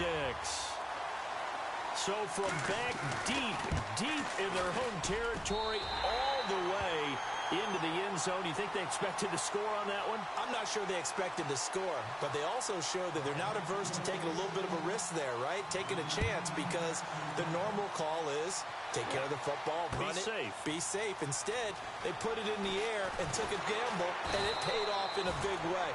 That wasn't an analytics call. That wasn't a fantasy guy's call. That was like a video game call right there. It was a little bit of a video game call, but it worked. Falcons taking over on offense in just a second, and, you know, this year ended in disappointing fashion. Now, last year was the ultimate version of heartbreak, but if you're a Falcon fan, this one was tough to swallow as well, wasn't it? It certainly was because, let's be honest about it, losing in the Super Bowl, I don't care how you lose, you were in the Super Bowl, you were playing for it all. This team was supposed to be as good or better.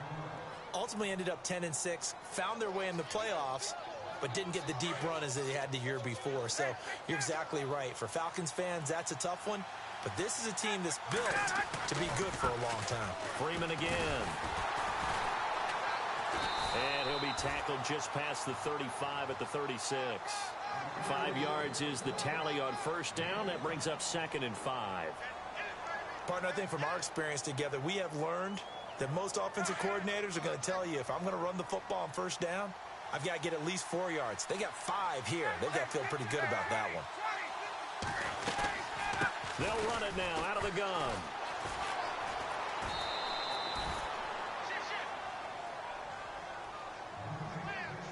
Two minutes to go here in the first half. More from Minneapolis after this. They'll run it now out of the gun. And he's going to take this one up only to about the 44-yard line. Give him a couple on the carry there. 2nd and 8. Time a factor as Ryan will hustle him to the line. Ryan. Now they go screen. It's complete. It'll be a pickup of 8 on the screen. And it sets up a 3rd down. He's already proven to be a factor in the running game on this drive. Now he gets involved in the passing game. I think what we're seeing here is the modern version of workhorse in the NFL, being able to run it and catch it with equal proficiency. Ryan now to throw on third down. And no escaping this time as he'll go down. They got him for a sack. And now the Vikings are going to stop it here on defense with a timeout. It's just their first, so they'll have 2 remaining here before we get to halftime. The offense going to stay out there.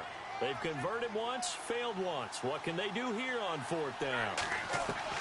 They're indeed going for it as they look to throw. Into double coverage, and it's intercepted. Picked off by Harrison Smith. And the possession is theirs at their own 43-yard line. The good old cover 3 defense, partner. When you start playing football as a safety, that's the first thing you're taught. Middle of the field, be as deep as the deepest receiver in any zone, and break on the football when it's thrown and pick it off, just as we saw there.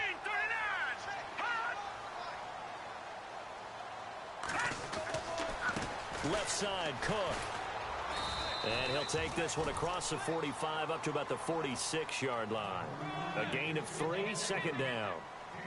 Well, they didn't get a whole lot out of that one, but I think you've got to continue to try and run and try and keep the defense honest. You mean or else they'll just sit back, dare you to throw it on every down? Yeah, you get your quarterback hit a lot that way, too. Here's Keenum now on second down. Eluding the... And he can't get rid of it. He's taken down. Adrian Claiborne able to get in there and take him down for a loss of 3. Defensive end gets in there that time. They were in a 4-3. What's the responsibility of the ends versus the tackles there, Charles? Well, most of the time when you talk about the ends, they're your pass rushers. They're the guys that you turn loose to try and get to the guy who's going to throw the football. The tackles, usually more of the run-stuffing variety. But the way this game is advanced, you're wanting a little bit of everything out of all. Touchdown, Vikings! Stephon Diggs. 2 catches, 2 touchdowns here so far. And the Vikings are going to add on to their lead. Now he's having a nice little first half here, partner. And it's a first half that leaves us anticipating what can still come. I mean, 2 touchdowns already here through the second quarter. There could be plenty more before this game is over. Forbath out to kick this one away. That'll be taken in the end zone. And all that work, but he stopped where he ultimately would have been had he simply taken a knee, and that's the 25-yard line. Atlanta now coming out on the field. And what do you think goes on here in this situation? If you got the football, you're trailing, you're back in your own territory with just a little time. Do you try something? You're thinking about jump-starting your team, right? You just mentioned it. They're down. They're trying to get back into the game. But you got to figure, if something goes wrong, you may have put yourself in a spot where you may not be able to come back in the second half. Managing risk, this is a big decision here. Nice work to get 7 out of that, and it's second down.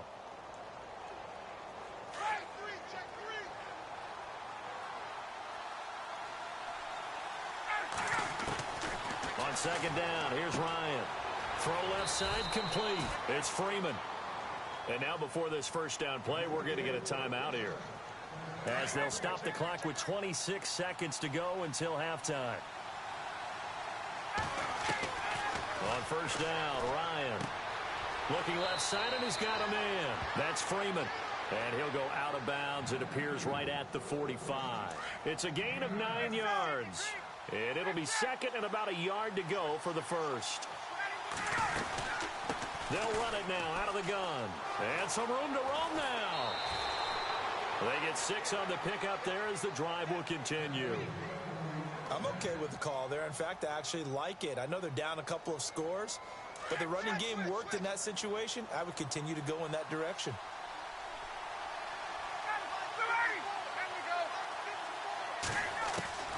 They'll throw on first down with Ryan. Being chased out left. Now he'll square up and throw deep left sideline. That'll be incomplete with 9 seconds now showing on the clock. Trying to get that in the hands of Devontae Freeman that time. That'll bring up second down. To throw again. Ryan. Oh, a ball batted in the air, and now it's intercepted. Xavier Rhodes with a pick. And his guys have got it back at the closing stages of the first half. So that's back-to-back drives where they've thrown an interception. Ordinarily, we look at the offense and say, what's going on with your scheme? Maybe we should look at the defense and just give them a whole lot of credit. They've got them frustrated right now. Now Cook. He finds an opening past the 40. He's at the 40. The 20. 10. And he's in for the touchdown on the final play of the first half. The prayer is answered. How did they get that done? And they extend their lead, a little added cushion into the lockers. What a way to finish. Tremendous way. That's momentum that they carry in with them. Can they convert it? Sorry, Larry. Your hard work appreciated by so many men and women, but not today as we get back to the action in the second half. So both teams have their marching orders, and we'll get going again here in quarter number 3. That's fielded in the end zone. And the decision to bring it out, a good one, as he's up a yard or two shy of the 30. Out come the Vikings. They'll have it first on offense as we begin the third. They built a good first half lead. Now they have a chance to add on to it. And what I'm thinking is that the offensive staff spent the entire halftime just working with them on, here's what we think they're going to do to attack us in the second half. Nice first half that we've had, guys, but be prepared for some change-ups. We're going to see them when we kick it off in the second half. See how they handle any adjustments that might be made defensively. All right, here we go. 3-19. They run it again with Cook. Found a little room there as he's up to about the 37. It's a gain of 6, moves him to a manageable 3rd and 2 situation. Third quarter and you've got the lead. You're not ready to go into that 4-minute offense to close the game out, but a running game can really benefit your team right now. Hurry up, here we go. Green, 39. Looking to throw on 3rd and 2. Keenum. Open man is Thielen. It's complete. And he's got some space here. And he gets this one across midfield for the first down to the 46. 17 yards on the pickup there, and the drive will continue.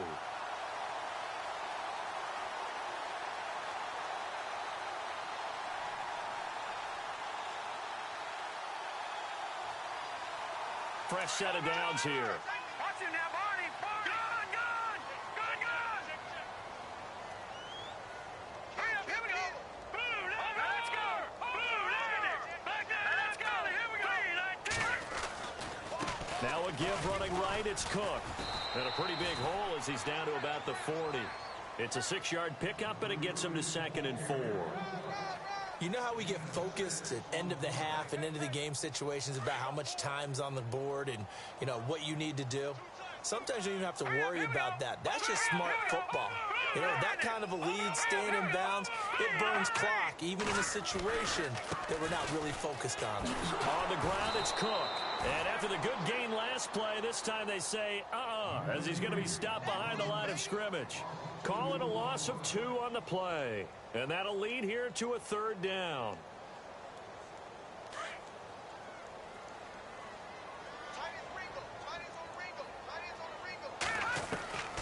Out of the gun, Keenum. Throw left side on target to Thielen. And down he goes, taking it inside the 10 to the 7. They're able to convert on 3rd down, and that sets up a 1st and goal. He's such a good route runner. Shows it there on 3rd down. Very proficient and a good pass. And you know what I've observed over the years in the NFL? The better a route runner you are, the more confidence your guy's going to have in you to go to you in important times because he can trust you being in the right spot, and they connected there and picked up a 1st down. All right, here we go. They'll run with Cook. And he'll work his way closer to the goal line as he's got 5 down to the 3. Looks to me like maybe there's a little attrition setting in with this drive, because when you see that type of a run, I get the feeling the defense getting a little bit tired. And that's the last thing they need, especially when they look up at the scoreboard.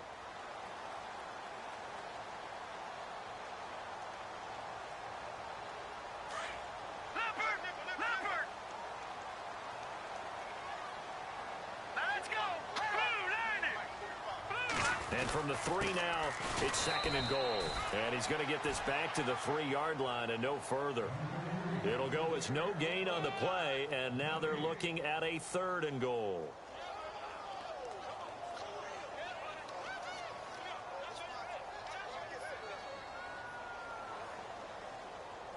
This offense so far on 3rd down, a perfect 4 for 4 thus far. This is 3rd and goal. Keenum going to throw. That is caught at the 7-yard line. And he'll get blown up behind the line of scrimmage, back at the 6. That'll wind up going for a loss of 4. And that'll bring up 4th down.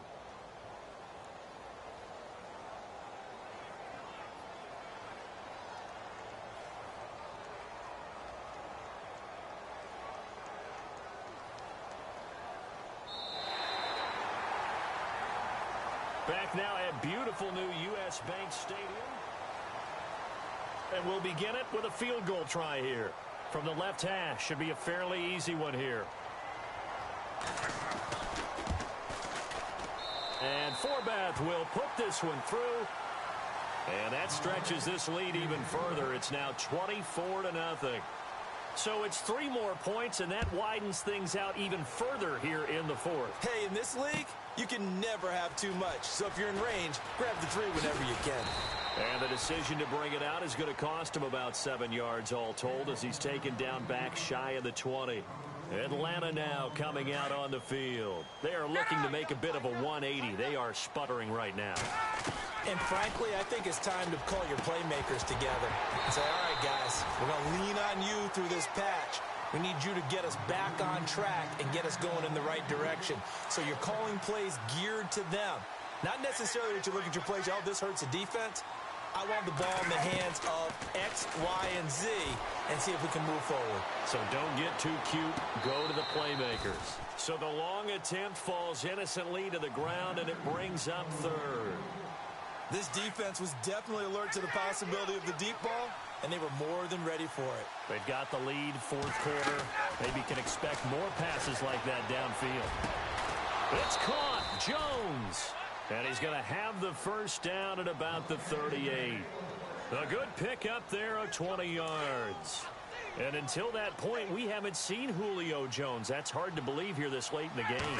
And no one more frustrated than Julio Jones because receivers feed off of catches. That's their fuel, and that's also their affirmation. And he hasn't been getting much of that in this game, and their team is losing, and he wants to have a better effect on the game. Just the first connection, Ryan to Jones there. 2nd and 10, it's Ryan again. Caught on the right side by Jones. No gain that time on the completion, and it'll be 3rd down. And that's when it's fun to play defense. When you're able to diagnose a play right from the beginning, get all your guys to the football, and spill the play, that's when you have a lot of fun playing on that side of the ball. Finding Gabriel complete. A pickup of 24 on the 3rd down conversion. Nice game there, partner, but you and I both know that won't do anything for the final score. They're not going to win this one. Right now, they're playing for pride and fantasy points. And just to erase that goose egg, nobody wants to be shut out. It's a 6-yard gain on the ground, and that'll make it 2nd and 4.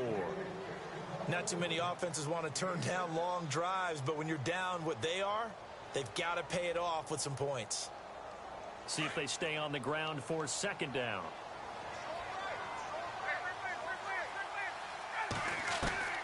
From the shotgun, Ryan. And incomplete there. A nice hit. Jars the ball free and brings up 3rd down. Basically, you're not going to outwork 2 guys very often. Double coverage. I thought he was going to go somewhere else with the football. I get it. That's a stud wide receiver. You want to try to get him the football. Yeah, sometimes you rely on him a bit too much, and you forget the other options that are out there. And he gets this down to the 18. Good enough for a 1st down.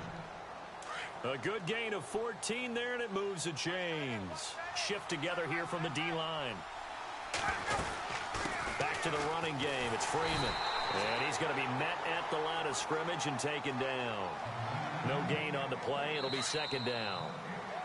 Long drive. The defense just cannot seem to catch a break and get off the field. So they're still at the original line of scrimmage here. 2nd down and 10.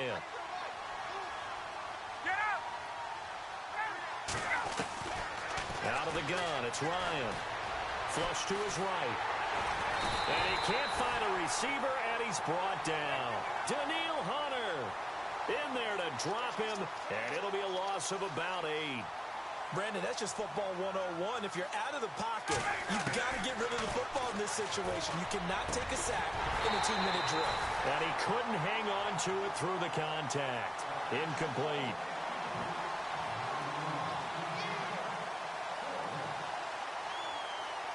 All right, they're going to try and keep hope alive here on 4th down. They're going for it. Got to try it here. He's back to throw. That is caught at the 7.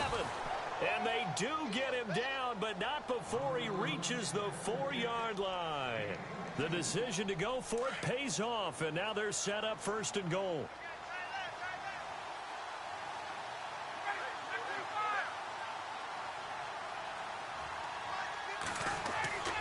Now it's Ryan. And he is going to go down.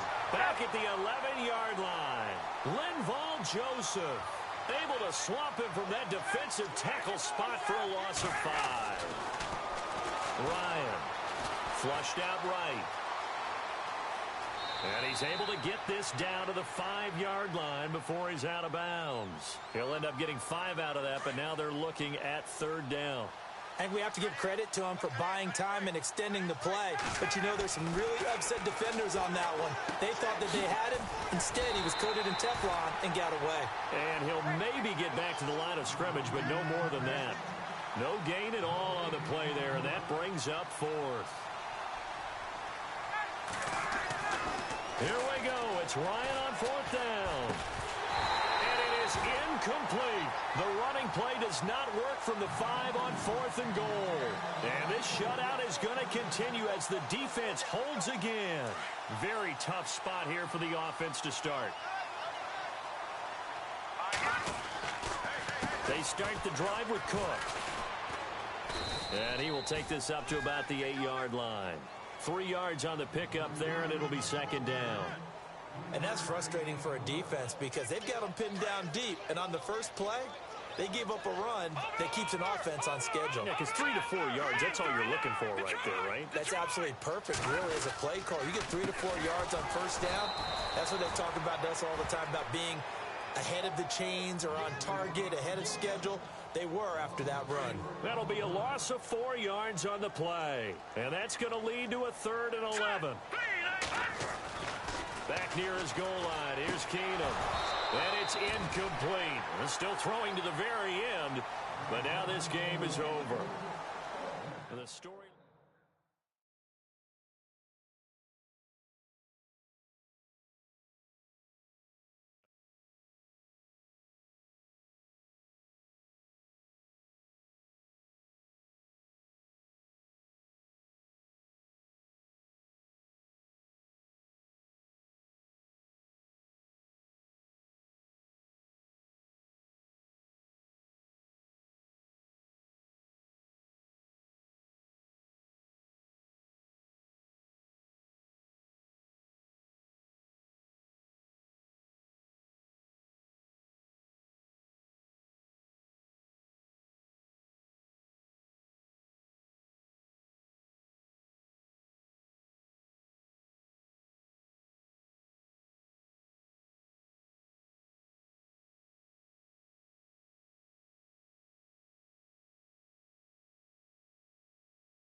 Hello, everybody. I'm Larry Ridley, and this is the NFL on EA Sports. Anticipation is mounting for today's game, and we've got 2 quarterbacks looking to make an impact. It's Carson Wentz's Eagles going up against Keenum's Vikings. All right, Larry, it's one of the new jewels of the NFL, no doubt, as you get a look inside U.S. Bank Stadium here in Minneapolis. It can certainly get loud inside this building, and just a few moments ago when the Vikings were introduced, it was downright shaking in here. They're set for football as the Vikings get ready to do battle with Carson Wentz and the Philadelphia Eagles.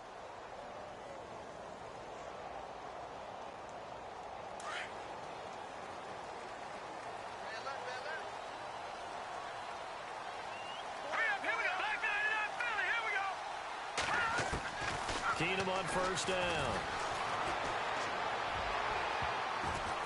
And incomplete to open things up. He was looking for Adam Thielen there. And that'll bring up second down. Pretty nice coverage there, but a missed opportunity for an interception. Let's face it, a lot of these defenders, they've got it all. Speed, athleticism, hands, a little bit questionable. Here's Keenum. And he's got the hook up here. It's Kyle Rudolph. Now, a loose football. The ball comes out, but fortunately, he's able to recover his own fumble, or that could have been trouble. So it goes as a fumble, but the key thing, not a fumble loss. Yeah, that stat's big, isn't it? I mean, I remember watching teams play. The ball might be on the ground a number of times during the game, but if the other team doesn't get it, that's a huge difference in the ball game. And in this case, they were able to retain possession. Got a man, it's right. 23 yards on the play. Looked like the defense put pretty good pressure on him, but he's able to flush out to his right to try and evade people. On the run, had to get on his horse. Still accurately throws a nice pass for a first down. On 1st and 10, Keenum. And no escaping this time as he'll go down. They got him for a sack. Vinny Curry. He's the one that got to him. He takes him down for a loss of 9.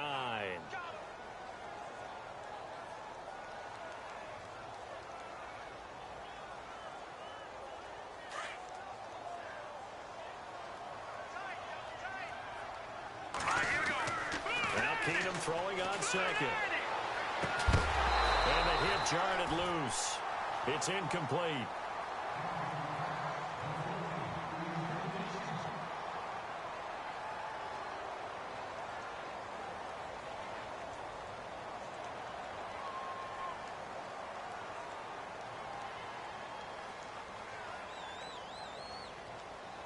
So it's 3rd and long, and defensively not a real surprise there in the dime.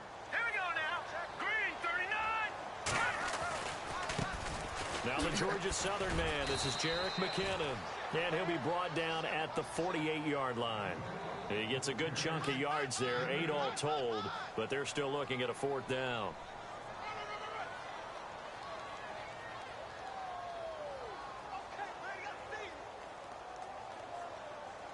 And on their first drive, the offense staying out there. They're going to go for it on 4th. All right, here we go. Green. No. Check. Patriot. Back that. They do snap it to Keenum. And he's able to find Diggs. And he'll be taken down, but not before getting this inside the 30. It's a pickup of 21.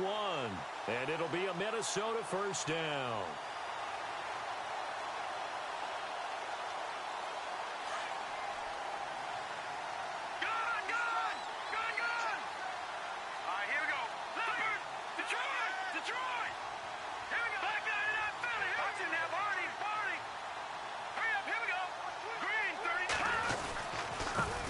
Now the first carry for Dalvin Cook.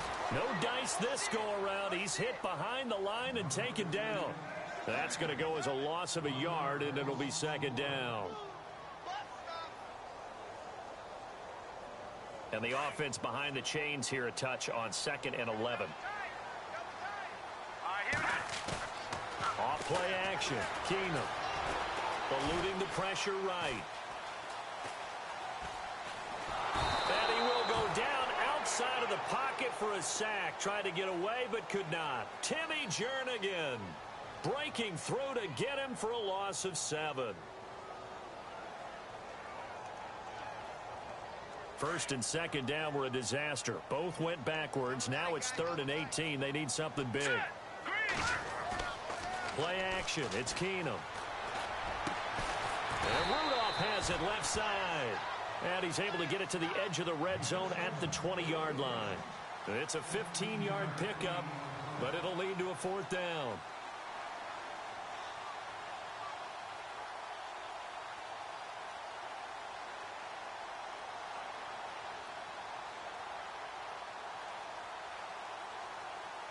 They converted once earlier in this drive, but they'll roll the dice here again on 4th down.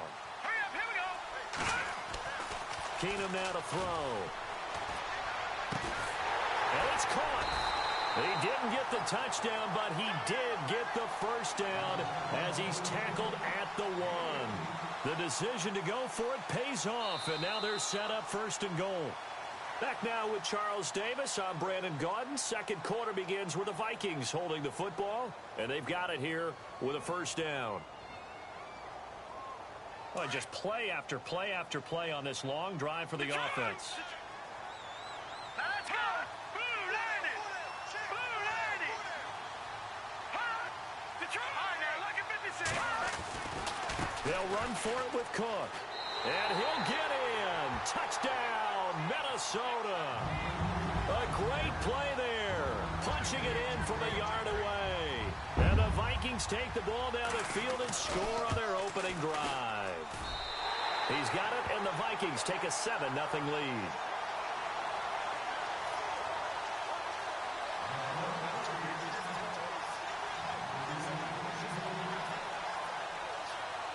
Forbath out to kick this one away.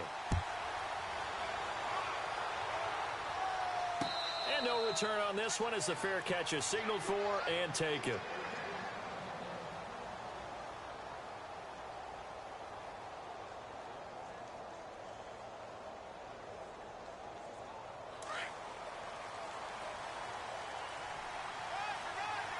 Possible run anticipation here as the D-line sandwiches together.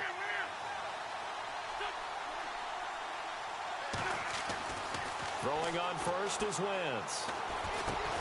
Jeffrey reels it in over the middle. And this one will go to the 28-yard line. The completion good for 3, and it's 2nd down. And that's one of his advantages of a passer, is it not? With his height, setting back there in the pocket, firing it over the middle, he can really see everything clearly. It is, and I know that other quarterbacks get it done different ways, all right? You don't have to be his height to make a great play. But what he does is he takes away having to make those slide steps in the pocket to find angles to throw the ball through. He just throws right over the top of it because he can see everything, and sometimes that saves time and gets the ball to a receiver quicker. And they're going to get this one all the way out across the 45. A good pick up there of 20 yards. Clock running, under 4 to play now as they come up on 1st and 10.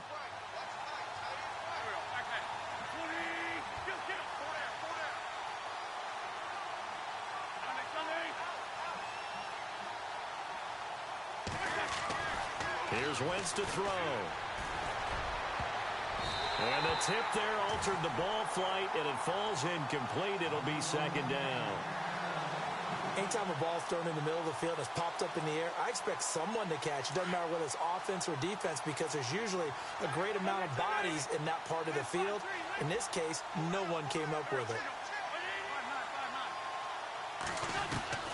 Wentz again here on 2nd and 10. He finds Aguilar over the middle. Touchdown, Philadelphia. Nelson Aguilar, 52 yards. And the Eagles are within an extra point of tying this thing up. As a fan, is there anything prettier than a well-executed post route? No, it's a thing of beauty, especially when it's done like that for a touchdown. The throw, the catch, and how about the run after to get it to the end zone? This is fielded a couple yards deep.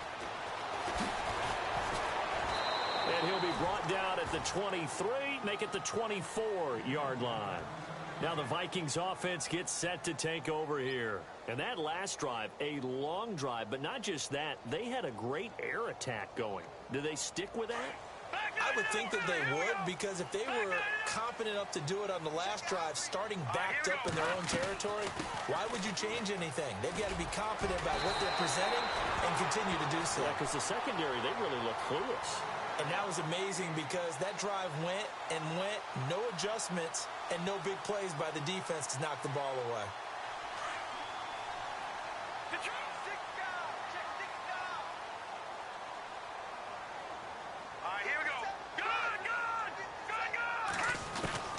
Keenum now on first down. Eagle pressure, too much this time. Down he goes. Fletcher Cox with a great push up front. He picks up the sack and a loss of 8. Detroit! Watch it, baby. Sack, baby. Hurry up, here we go. They'll run it now out of the gun. 9 yards on the gain there, so he got half of it back, and it'll be third down. And now the Eagles going to signal for a timeout. They'll have 2 remaining as we step aside here in this second quarter. The Vikings on third down, just 1 for 3 thus far. This is 3rd and 9. They'll run it now out of the gun. And he'll get up near the 45. They'll spot it at the 44. And the Eagles are going to go ahead and take another timeout. That's their second, so they'll have 1 remaining here in this second quarter. We'll be right back.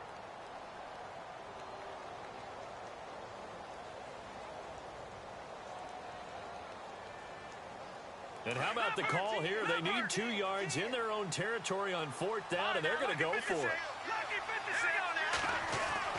They do go for it. It's Keenum.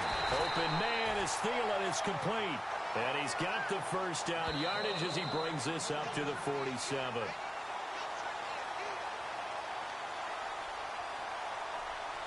Two minutes to play in a tightly contested first half. More from Minneapolis after this.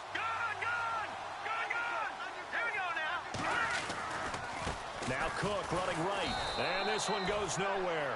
Losing yardage on the play back at the 46. It's a loss of a yard there, and now second down. The insistence of speed at every position is really seen at the defensive end spot.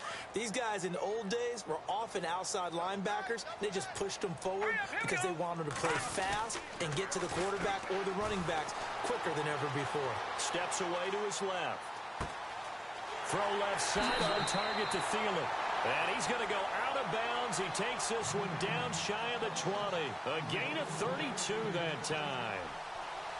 On any given pass play, you never know exactly where your exit points are going to be. On this play, he was flushed to his left, still on the run, able to accurately throw the football for a nice first down. Keenum now on first down. He's got the connection over the middle to Diggs. And he'll get into the end zone. Touchdown, Minnesota. Stephon Diggs, a 22-yard touchdown grab. And the Vikings have taken the lead. And he's got it. It's now a 14-7 ball game.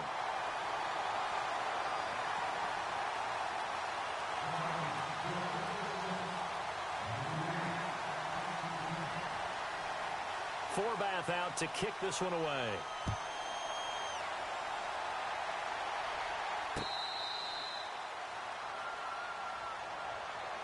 The Eagles coming out as they get ready. And for them, a touchdown their last go-around. Obviously, they'll be hoping to do that again. And when you start plotting for this drive, when you start thinking to yourself, okay, what are we going to do? You don't go away from what you did before because that worked, but you have to be prepared for wrinkles and counters because you know they'll make some adjustments.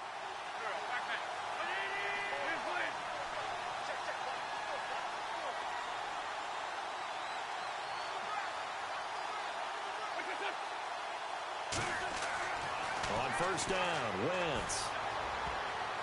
And nearly picked off there, almost intercepted. Instead, second down. Oh, man, that was close. The opportunity to change momentum, big play, right in his hands, unable to come down with it. A sigh of relief, no doubt, on offense that fell harmlessly to the ground. Now Wentz, caught by the tight end Ertz. And he's able to get out to the 32, brought down there. The reception good for 7. It's third down. Let's not quibble about the gain there on second down. That was a positive play because that was a take-what-you-can-get situation. Got out to the tight end. Now it gives him a much better opportunity to convert on third down.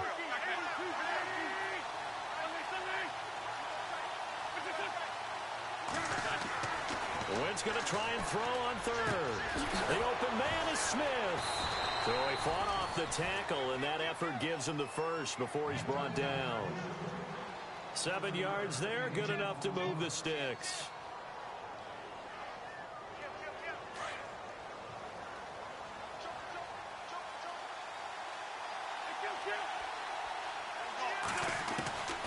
Wentz now on first down. He's got his man on the crossing route. A good pick up there of 20 yards. First down now, but that clock rolling. And there they went crossing route against the zone defense. What do you think of that? It takes real coordination between the passer and the receiver because you've got to read those zones and where the open spots are and be on the same page with the guy throwing the football. Because sometimes you're throwing it in front of the zone. Sometimes you're throwing it between the zones. Sometimes the receiver's going to just kind of find a spot and what we call sit down and present himself to the quarterback and throw it there. It's a tough read, but when they're in sync, it's really effective.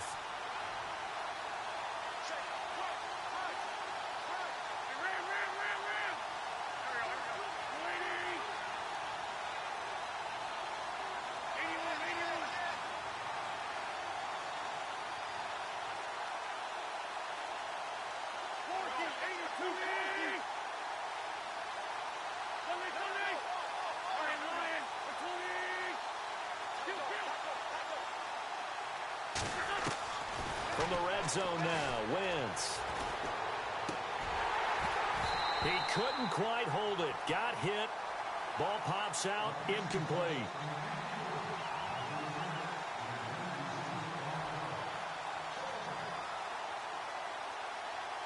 And here comes play number 6 on this drive. Zach Ertz, the man in motion.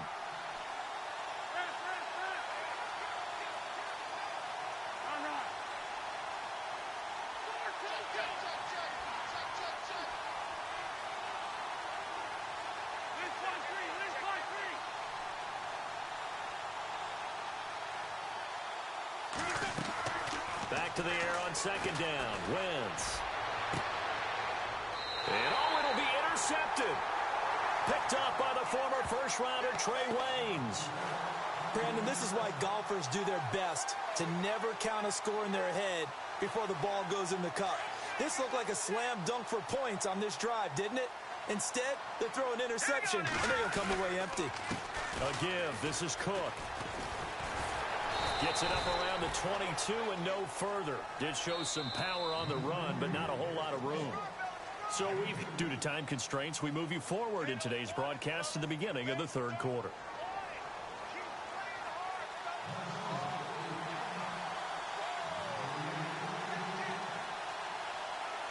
Both teams appear ready for the fight ahead, and we resume action here in quarter number 3.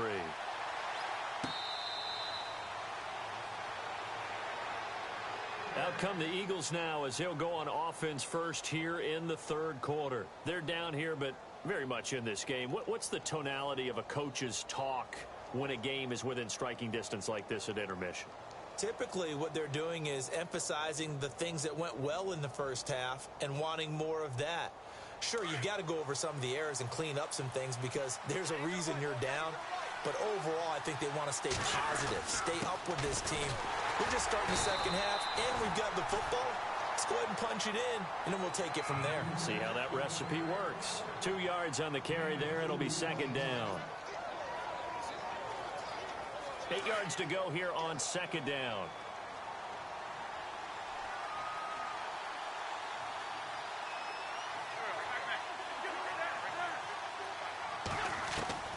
Working from the gun, Wentz.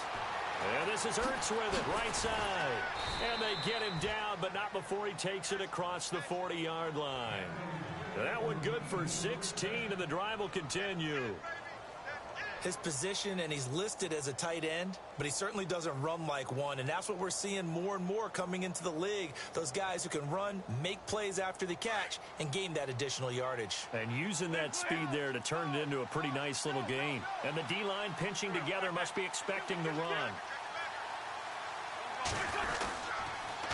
They'll toss it to Ajayi. And he'll be taken down just shy of midfield. 5 yards on the carry. Good pickup on first down. I'd say they've got to find a way to get him going. He's such a big part of their offense. I wonder if they might throw it a little and come back to the run. Anything, because you're right. He's pretty much been completely neutralized. And after the play on the ground, that brings up second down here.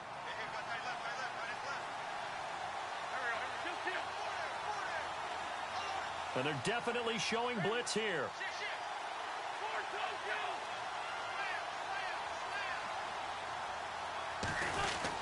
They run again with Ajayi. And he'll get across midfield and down to the 48-yard line. Still a couple yards short of the first as the 3-yard gain brings up a third down.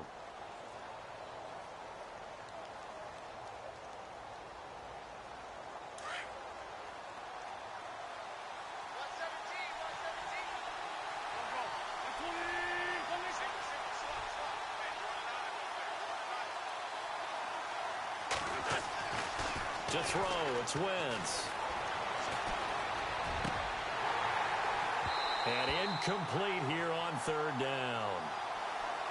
I know he wants to get his team back in the game, but a 50-50 ball right there that maybe was a little questionable. Yeah, he's pretty lucky to get that one back. I think that sometimes these quarterbacks play with a lot of confidence that borders on arrogance, and that can put your team in some Dutch. Yeah, especially maybe want to look at some safer routes after the interception he had that ended their last drive.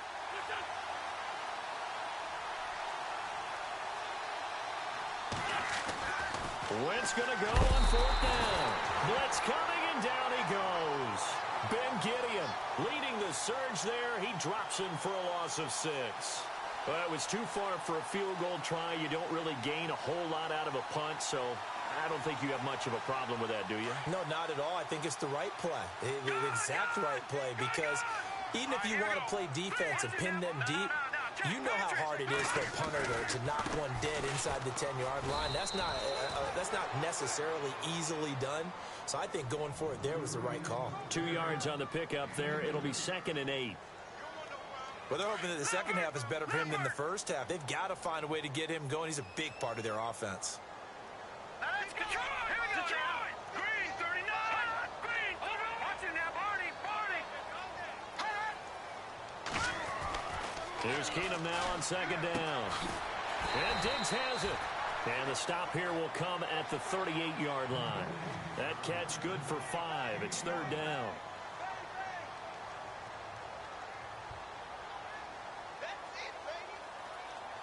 The Vikings on third down. They've only converted once in 4 tries. This time it's 3rd and 3.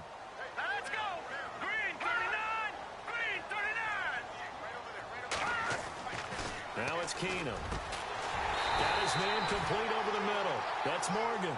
And he's able to pick up the first down here before he goes down at the 26.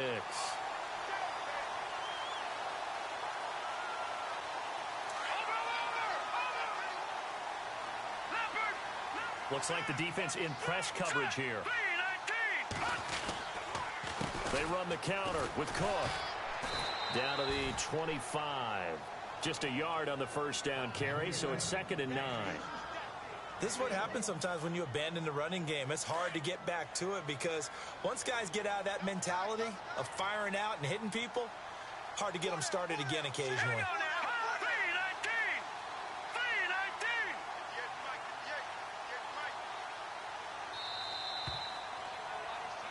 And we return, welcoming you back to Minneapolis.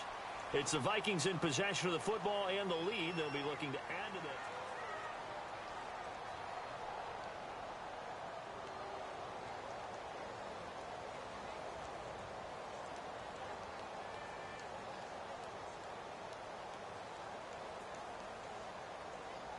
Second down, 9 yards to go.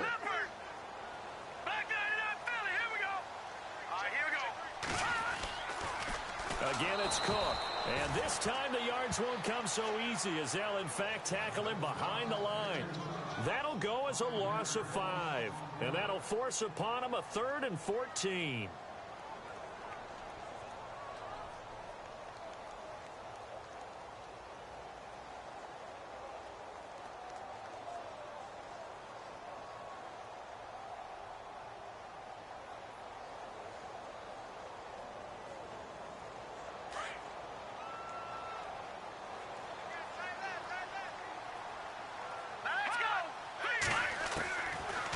Gun, Keenum.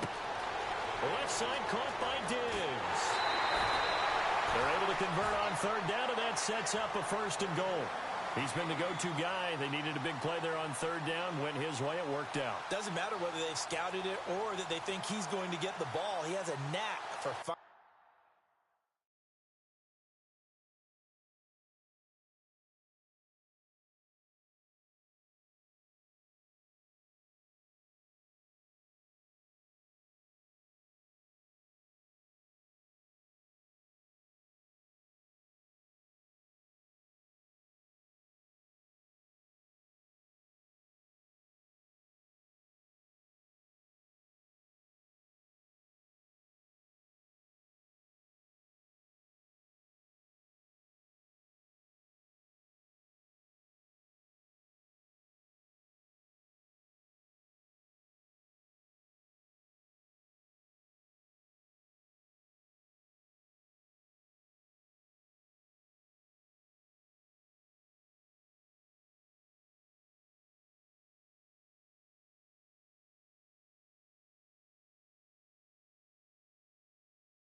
Hello, everybody. I'm Larry Ridley, and this is the NFL on EA Sports. We've got a good one on tap today, and there's going to be 2 quarterbacks ready to get it done on the gridiron. It's Cousins' Redskins going up against Keenum's Vikings. EA Sports coverage takes us to one of the newest jewels on the NFL landscape, U.S. Bank Stadium in Minneapolis. The scene a short time ago, this crowd decked out in purple, and they were in full roar as their guys burst out of the locker room. We're ready for football, folks, as the Vikings get set to do battle with the Washington Redskins.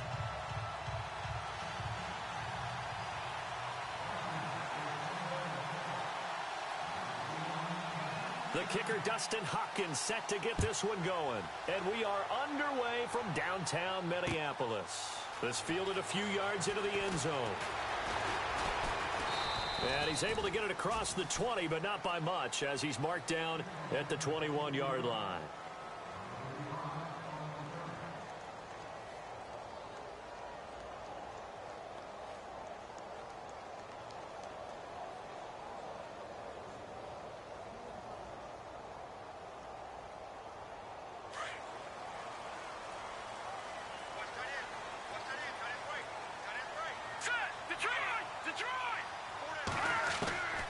First down, Keenum. And he's got the hook up here. It's Kyle Rudolph. And he's going to get this one across the 30-yard line. Give him 11 yards that time and a new set of downs. When you execute a drag or a crossing route really well and give them a chance to let it develop a little bit, you can gain some significant yardage. Trying for right, and it's intercepted. Picked by Kendall Fuller. And he's going to take this one back to the 37-yard line. They told us repeatedly earlier in the week in our meetings. We need some plays from our defense here on the road early. They got one. And don't think they were above all week long pointing out to their defense that the other defense is rated higher than them. You going to let that happen, guys? Is that how we're going to play? And they responded to the challenge. Shift together here from the D-line.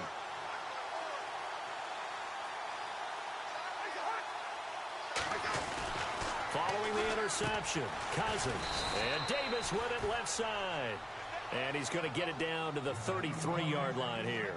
That throw good for 4. It's second down. Looking to jam the receivers at the line here. Press coverage look defensively. This is the first carry for Rob Kelly. And that play is blown up, losing yardage back at the 35. He lost 2 there, and it's third down.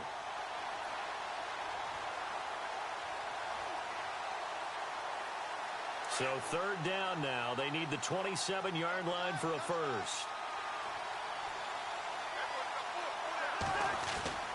To throw, Cousins. Jordan Reed has it. And he will have the first down across the 20 to the 19-yard line. It's a pickup of 16 there, and it'll lead to a new set of downs. Now Marshall. And they've got it inside the 10 at the 8. 11 more on that one, and another first down. For so many years, I was convinced it was a myth, because you always hear about the smaller running back. Oh, he gets lost, you can't find him, and sometimes that's part of his genius. But it's true. You get behind big offensive linemen, the defensive line guys trying to find him, trying to peek around people to see him, and he gets lost. But this guy gets lost in a good way for his offense, picking up big yardage. It's a gain of a yard, and it'll set up second and goal.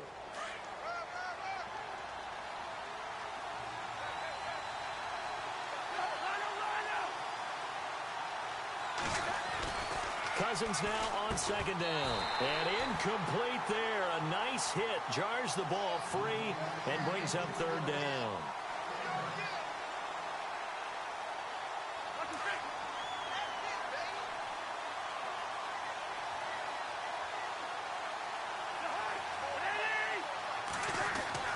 Third and goal for Cousins.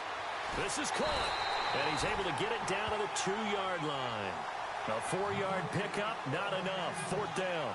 So much about offense is what you call hidden yardage. You throw the ball to someone, they catch it, and then they can make a big play. They create a play, run after catch. They did a really nice job there of limiting that and keeping him from a first down. Yeah, stopped him in his tracks. And Hopkins' kick is good. And it's 3-0 as the Redskins strike first. So it's an old-school extra point, but certainly a disappointment that they couldn't get 6. Yeah, when you see 19-yard field goal in the box score, you kind of shake your head. But their head coach decided 3 was enough.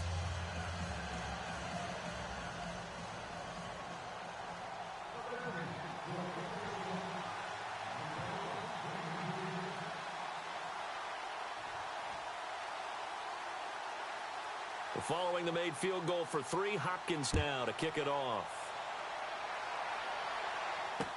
This is fielded a couple yards deep. And he'll bring it a few past the 20 to the 23-yard line.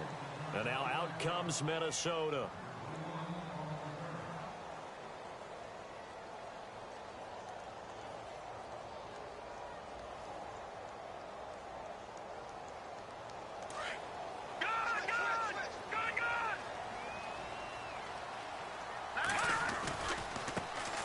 First carry now for Dalvin Cook. And he'll take this one up close to the 25-yard line.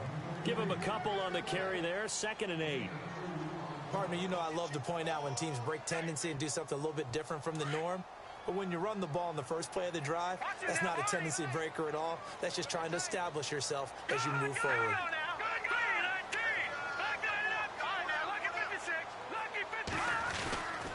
On second down, Cook.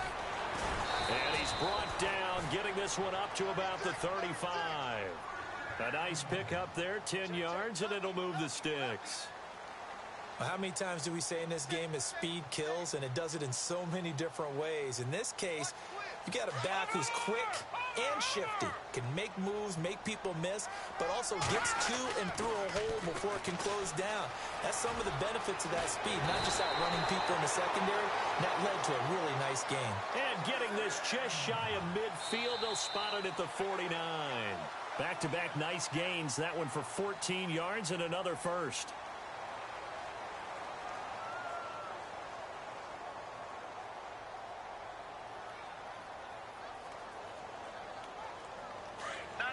And on the outside, they're playing press coverage. Handoff comes to Cook. And that's a big collision. He's knocked backward as they will mark him down. 2 yards on the carry there. It'll be second down. When the 4-3 defense is functioning really well, you know who stays what we call clean and no one gets to him? The guy playing the middle linebacker position, the guy we call Mike. That means the defensive front is eating up all the blocks and just let him go to the football and make a play. Another 2-yard gain there, but they'll need to do better this time. It's 3rd and 6.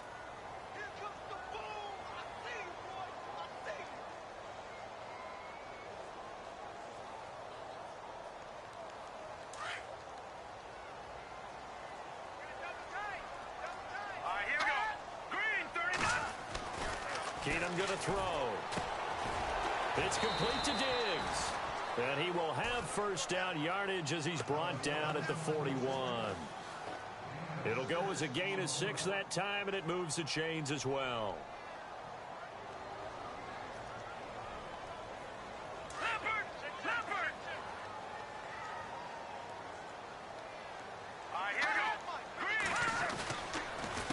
On the carry, it's Cook. And he got blown up. Losing yardage on the play back at the 44. A loss of a full 3 yards, and now it's second down. Partner, you mind if I take off this headset and put on a coaching headset? You want to get this running game going? I want to get this running game going. I'm going down there and saying, gentlemen, we have got to run the football. We've got to get it going right now. Yeah, to this point in the second quarter, it has been a struggle.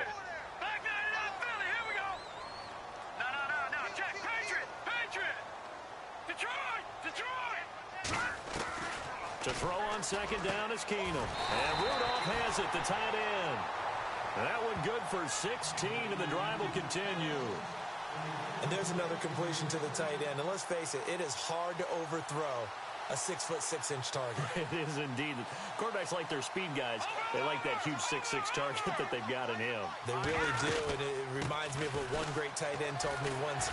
He told his quarterback, just make sure you throw it up there. You know, kind of like put up on the top shelf where the kids can't get it. He'll get a nice chunk there on the first down run, and it's 2nd and 4. 2 minutes remain here in the first half. More from Minneapolis after this. All right, here we go. No. Check. Patriot. Keenum to throw on second down. And that'll be incomplete.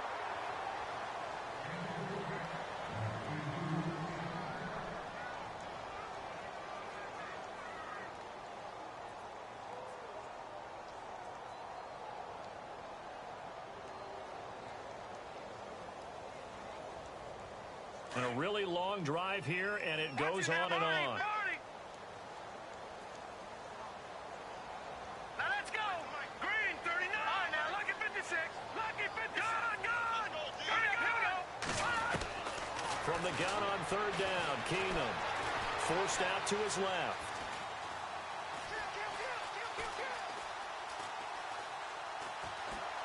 And a big loss here as he's taken down. Jonathan Allen able to track him down for a loss of 13, and it'll bring up 4th down.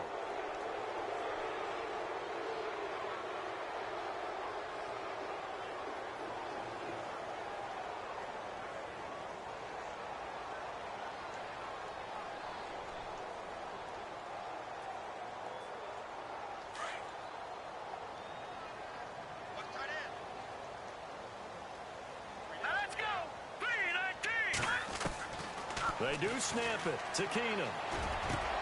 Open man is Thielen. It's complete. And he's taken down, but not before reaching the 10-yard line. The decision to go for it pays off, and now they're set up 1st and goal.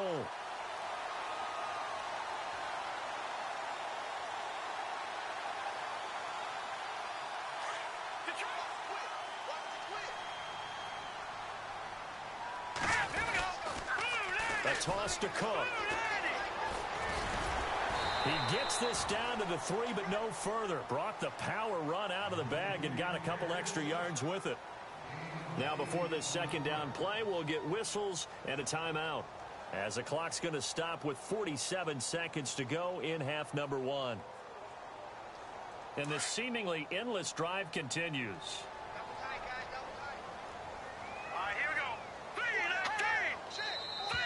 Now we've got movement up front, and I think this is going to be on Minnesota.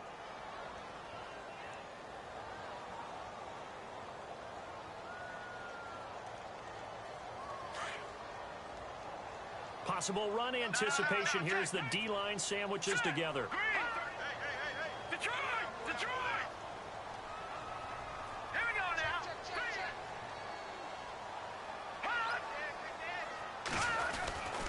They try again with Cook.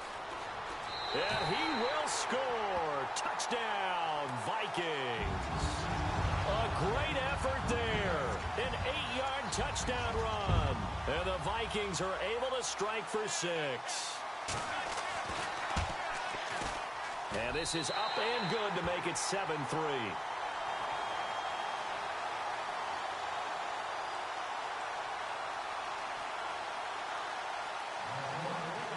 Forbath out to kick this one away. This fielded a few yards into the end zone. Yeah, some might have returned that one. He won't. He'll go down to a knee, and they'll start the drive from the 25.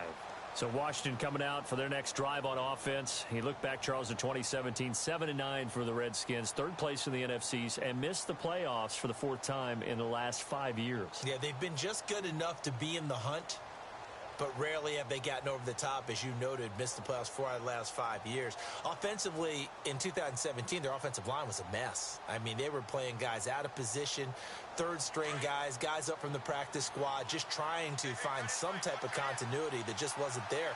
But flip it over to the defensive side of the ball. Dead last in the NFL in rush defense. I know we pitch it around like crazy in today's NFL, but you've got to stop the run first, and Washington really struggled in that area. Yeah, over 134 yards a game against them. Now a 2nd down throw for Cousins. It's brought in by Jamison Crowder. And they'll get it up just short of the 45 at the 44. And now we won't see a play on 1st down. We're going to get a timeout instead, as the stoppage will come with 23 seconds to go till halftime. Looks like the defense in press coverage here.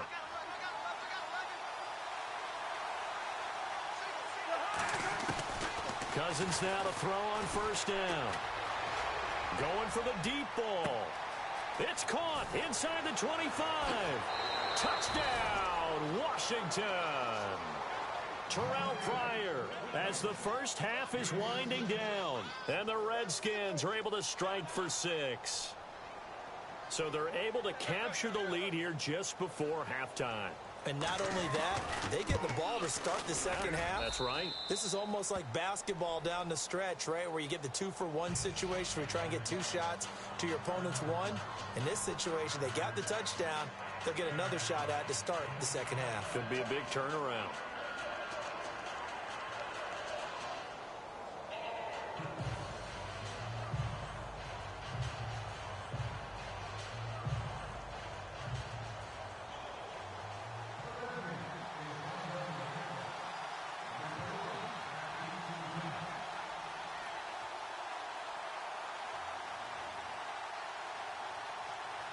Here's Hopkins now out to kick it away. That's fielded in the end zone.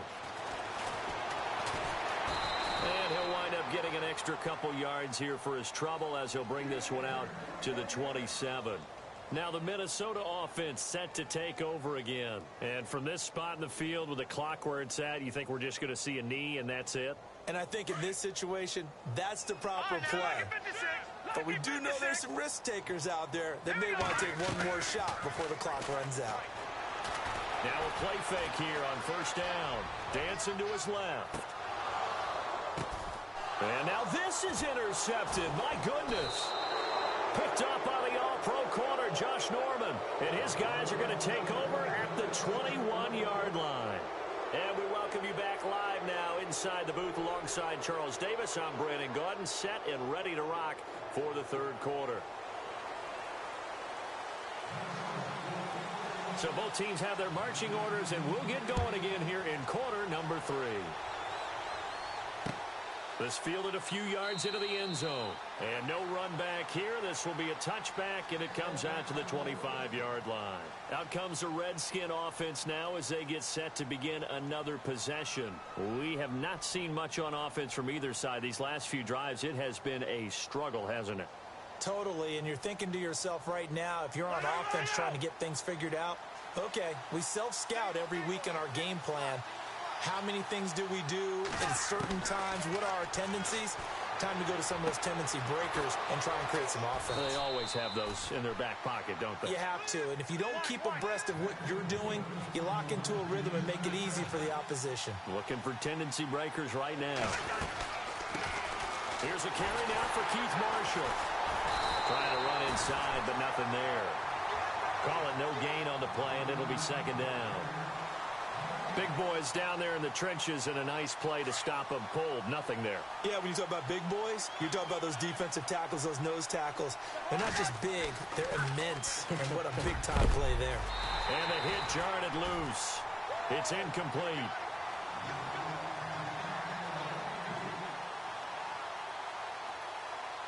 So now 3rd and 10. A big play to start the drive, but nothing since. From the shotgun, it's Cousins. With a hook up over the middle to Pryor. And he'll get it down here to the 43. It'll be a gain of 8, but it'll also lead to a 4th down. They didn't get the first down, but I have to say I do like the call. I like what they were trying to do. Try and hit your receiver on the run and see if he can pick it up. Keep it on his feet, get a little rack yardage. Yeah, but a nice job defensively to get to him and keep him short of the first. 4th down, Cousins. Throwing middle, and it's complete. And he's able to get it to the 33. Good enough for a first down. When this offense can get their tight ends involved, they can move the football. Here, a nice route, able to look it in, and picks up the first down. And this time they were ready for him as they'll stop him right at the line of scrimmage. No gain on the play there. 2nd down. 2nd down, Cousins. That's brought in by Davis over the middle. And inside the 20 before he's brought down. Cousins to his tight end, Davis. Good for a Washington first. Partner, it's a lot of fun watching the NFL now, isn't it? Because when the big fella runs routes, it used to be when we were kids, he'd run about 3 different routes, and that was it. Now he can run anything and catch the balls we just saw there. Cousins. And incomplete there. A nice hit. Jars the ball free and brings up 3rd down.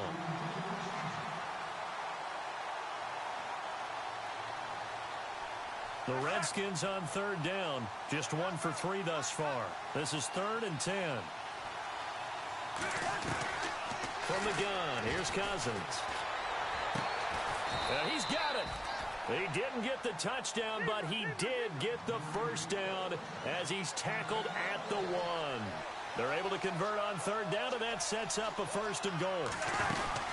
They'll try to run it into Marshall. And after the good gain last play, this time they say, as he's going to be stopped behind the line of scrimmage. They'll wind up losing 3 yards here.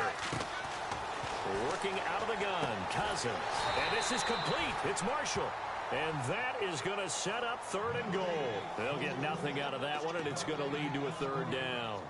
If you're going to pass down here, you better get that in the end zone. I agree with you totally, and as we both know, the field's already condensed. There's just not a lot of space, so you've got to create some by getting some people downfield into the end zone. If you want to throw it short, you've got to have some movement, some room in order to do that. That one didn't work. There are certain drives in a game where anything less than a touchdown that caps it feels like an absolute disappointment. This is one of those drives.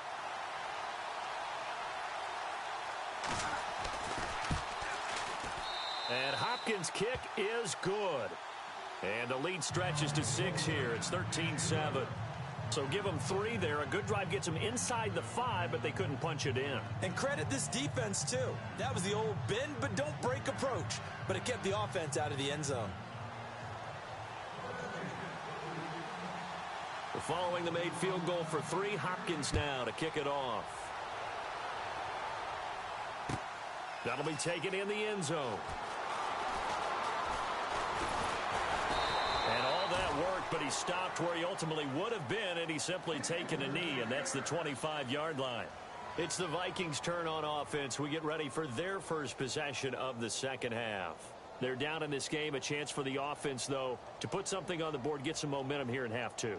Try and get things kick-started for them. And you know at the half, they discussed how they were going to get that done. This is where scripting comes into play a lot of the time. How many plays do you script coming out of the second? Most of the time in the first half, you're scripting 12 to 16. I think in the second half, you're really scripting more like 8 to 10. Kind of a starter or an opener, whatever terminology they use. Just something to get you off to a quick start. A little bit of ground to make up for the offense as they face a 2nd and 11. Now a run with Cook. And he'll get this one up to the 26.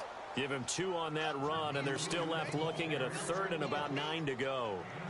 Tough day, tough sledding right there, and it's been that way the entire game. Not a whole lot of room to ramble for him.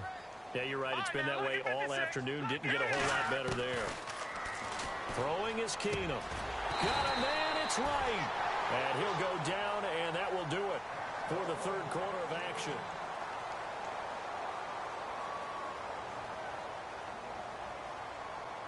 Well, the offense lining up 1st and 10.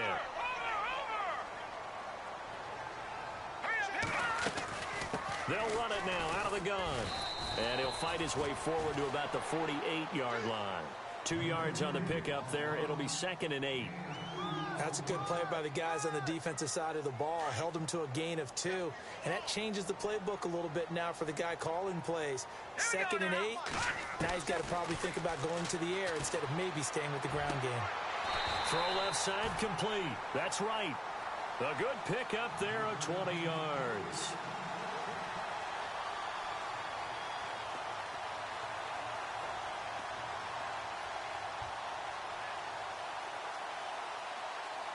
And now a 1st down following that long gain. And some changes here as the D-line separates some. Kyle Rudolph, the tight end, in motion. On 1st down, Keenum. That is caught inside the 5. He got 29 yards that time. Great mix of play calling so far. 3 runs, 3 passes. All 3 passes have been completions. 1st and goal. I think on defense now, you have to almost take a chance. Rely on your scouting. Pick a play you think they would run here and just load up for it and see what happens. Green, 39. Over. Detroit. Here we go. Detroit. 3-19. Back to the ground, Cook. And he will take this one into the end zone for a Viking touchdown. A great play there. His 2nd touchdown of the afternoon. And if the Vikings can take care of business on the extra point, they will have the lead.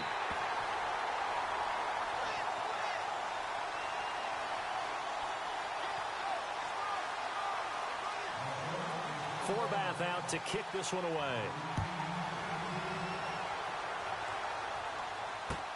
That's fielded in the end zone. And no run back here. This will be a touchback, and it comes out to the 25-yard line. So out now come the Redskins. And they had 3 points last time, but they didn't want 3 points because they were well within range of scoring a touchdown. We'll see if they can do better now. I'm with you on that one. Let's just go ahead and be frank about the whole thing. The only one happy about the 3-point? The kicker. Exactly. He put it through the post. That's going to help him at contract time. But that offense, they're thinking, let's get in the end zone this time. I don't know if that helped him at contract time. You could have kicked that one through. I don't know about that. So bad. I don't know about that. And the ball is knocked out, and the Vikings pick up the football. And they'll set up shop in enemy territory at the 45-yard line. Often on fumbles, you look at the guy who coughed it up and say, geez, what did he do? But, hey, let's tip the cap to the defense here. Not a problem at all, my man. I'm not even going to tip it. I'm going to doff my cap to him. Congratulations. Big-time play. Knocking it free and creating something good for your team. Cook. And he gets this inside the 35-yard line. A nice pickup there of 11 yards, and it'll move the sticks.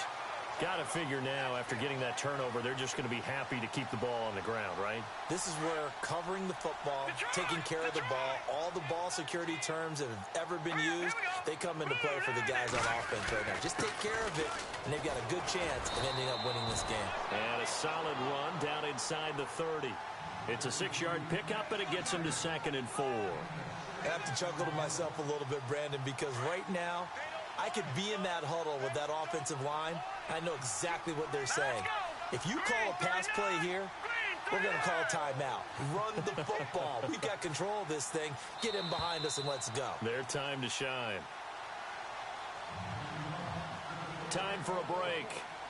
We'll come back, see what transpires after this. And no press coverage here. They are backing off in the secondary. And he'll take this down just shy of the 25-yard line. Still a couple yards short of the first as the 3-yard gain brings up a 3rd down. Well, so many times we look at a short run and we praise the offense for trying to set the tempo and establish things. But the defensive guys, hey, they just won the battle there. It wasn't a big run given up. They don't always have to absorb the body blows. Sometimes they dish them out themselves. The Vikings on 3rd down. They've been okay, 2 for 3 thus far. Here it's 3rd and 2. Now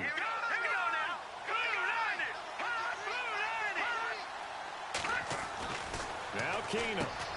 And he's able to find Diggs.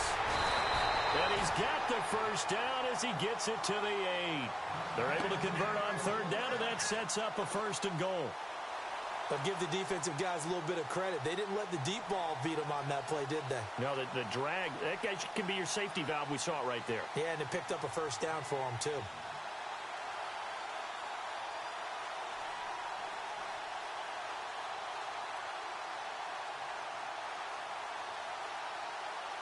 The offense operating inside the 10 at the 8 here. It's 1st and goal. Another tote for the workhorse this afternoon. It's Cook. And he's across for the touchdown. And in the final minute, that should just about seal it. And that touchdown puts them up 7. But now's when the fun begins, partner, because if you go ahead and kick the extra point, it's still a one-possession game. Go for 2, you might put it out of reach. Yeah, a little decision to be made.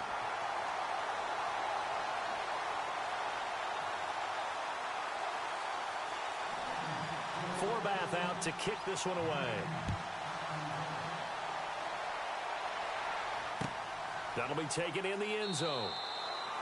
And with time a factor here late, he'll just take a knee, and they'll start things out at the 25. The Redskins offense now, they head back onto the field. One-possession game, time very much a factor.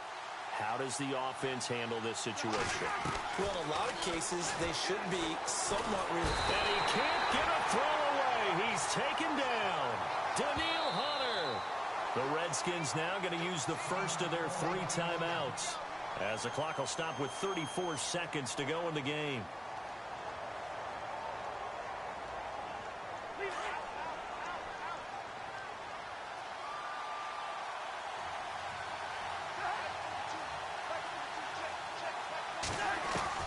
He'll look to throw. Now a desperation throw deep down. Oh, this is taken in. It's complete. Now Washington going to use the second of...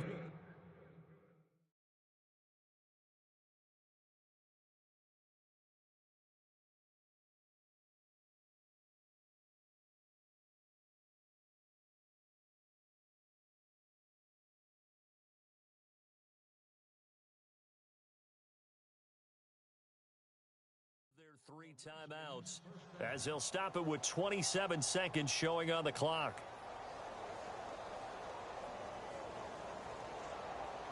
So after that big gain, let's see what else the offense has up its sleeve.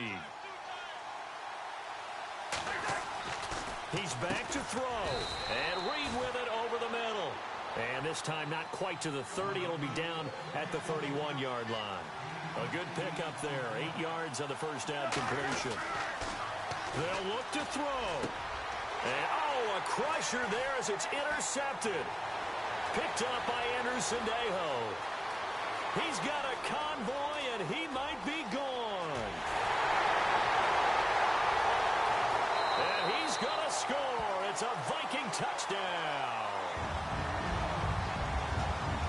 That's about as tough as they come. You're driving to try to put the ball in the end zone and tie the game, and that happens. It's exciting for us, wasn't it? Because we were thinking, hey, we might be headed towards overtime. Instead, it looks like this one may very well be done. And guess what? If you're a fantasy owner and you have that defense, you just had a big, big game, didn't you? It's up and it's good as they tack on one more to what's going to be a very satisfying victory. And, Charles, I think when the schedule comes out, all teams, no matter where they're predicted to finish, talk about protecting your home turf. They were able to do that here in this one. Similar to a tennis match, right? Not letting them break your serve. That way you hold on to it. They got it done, and they feel very good about that victory.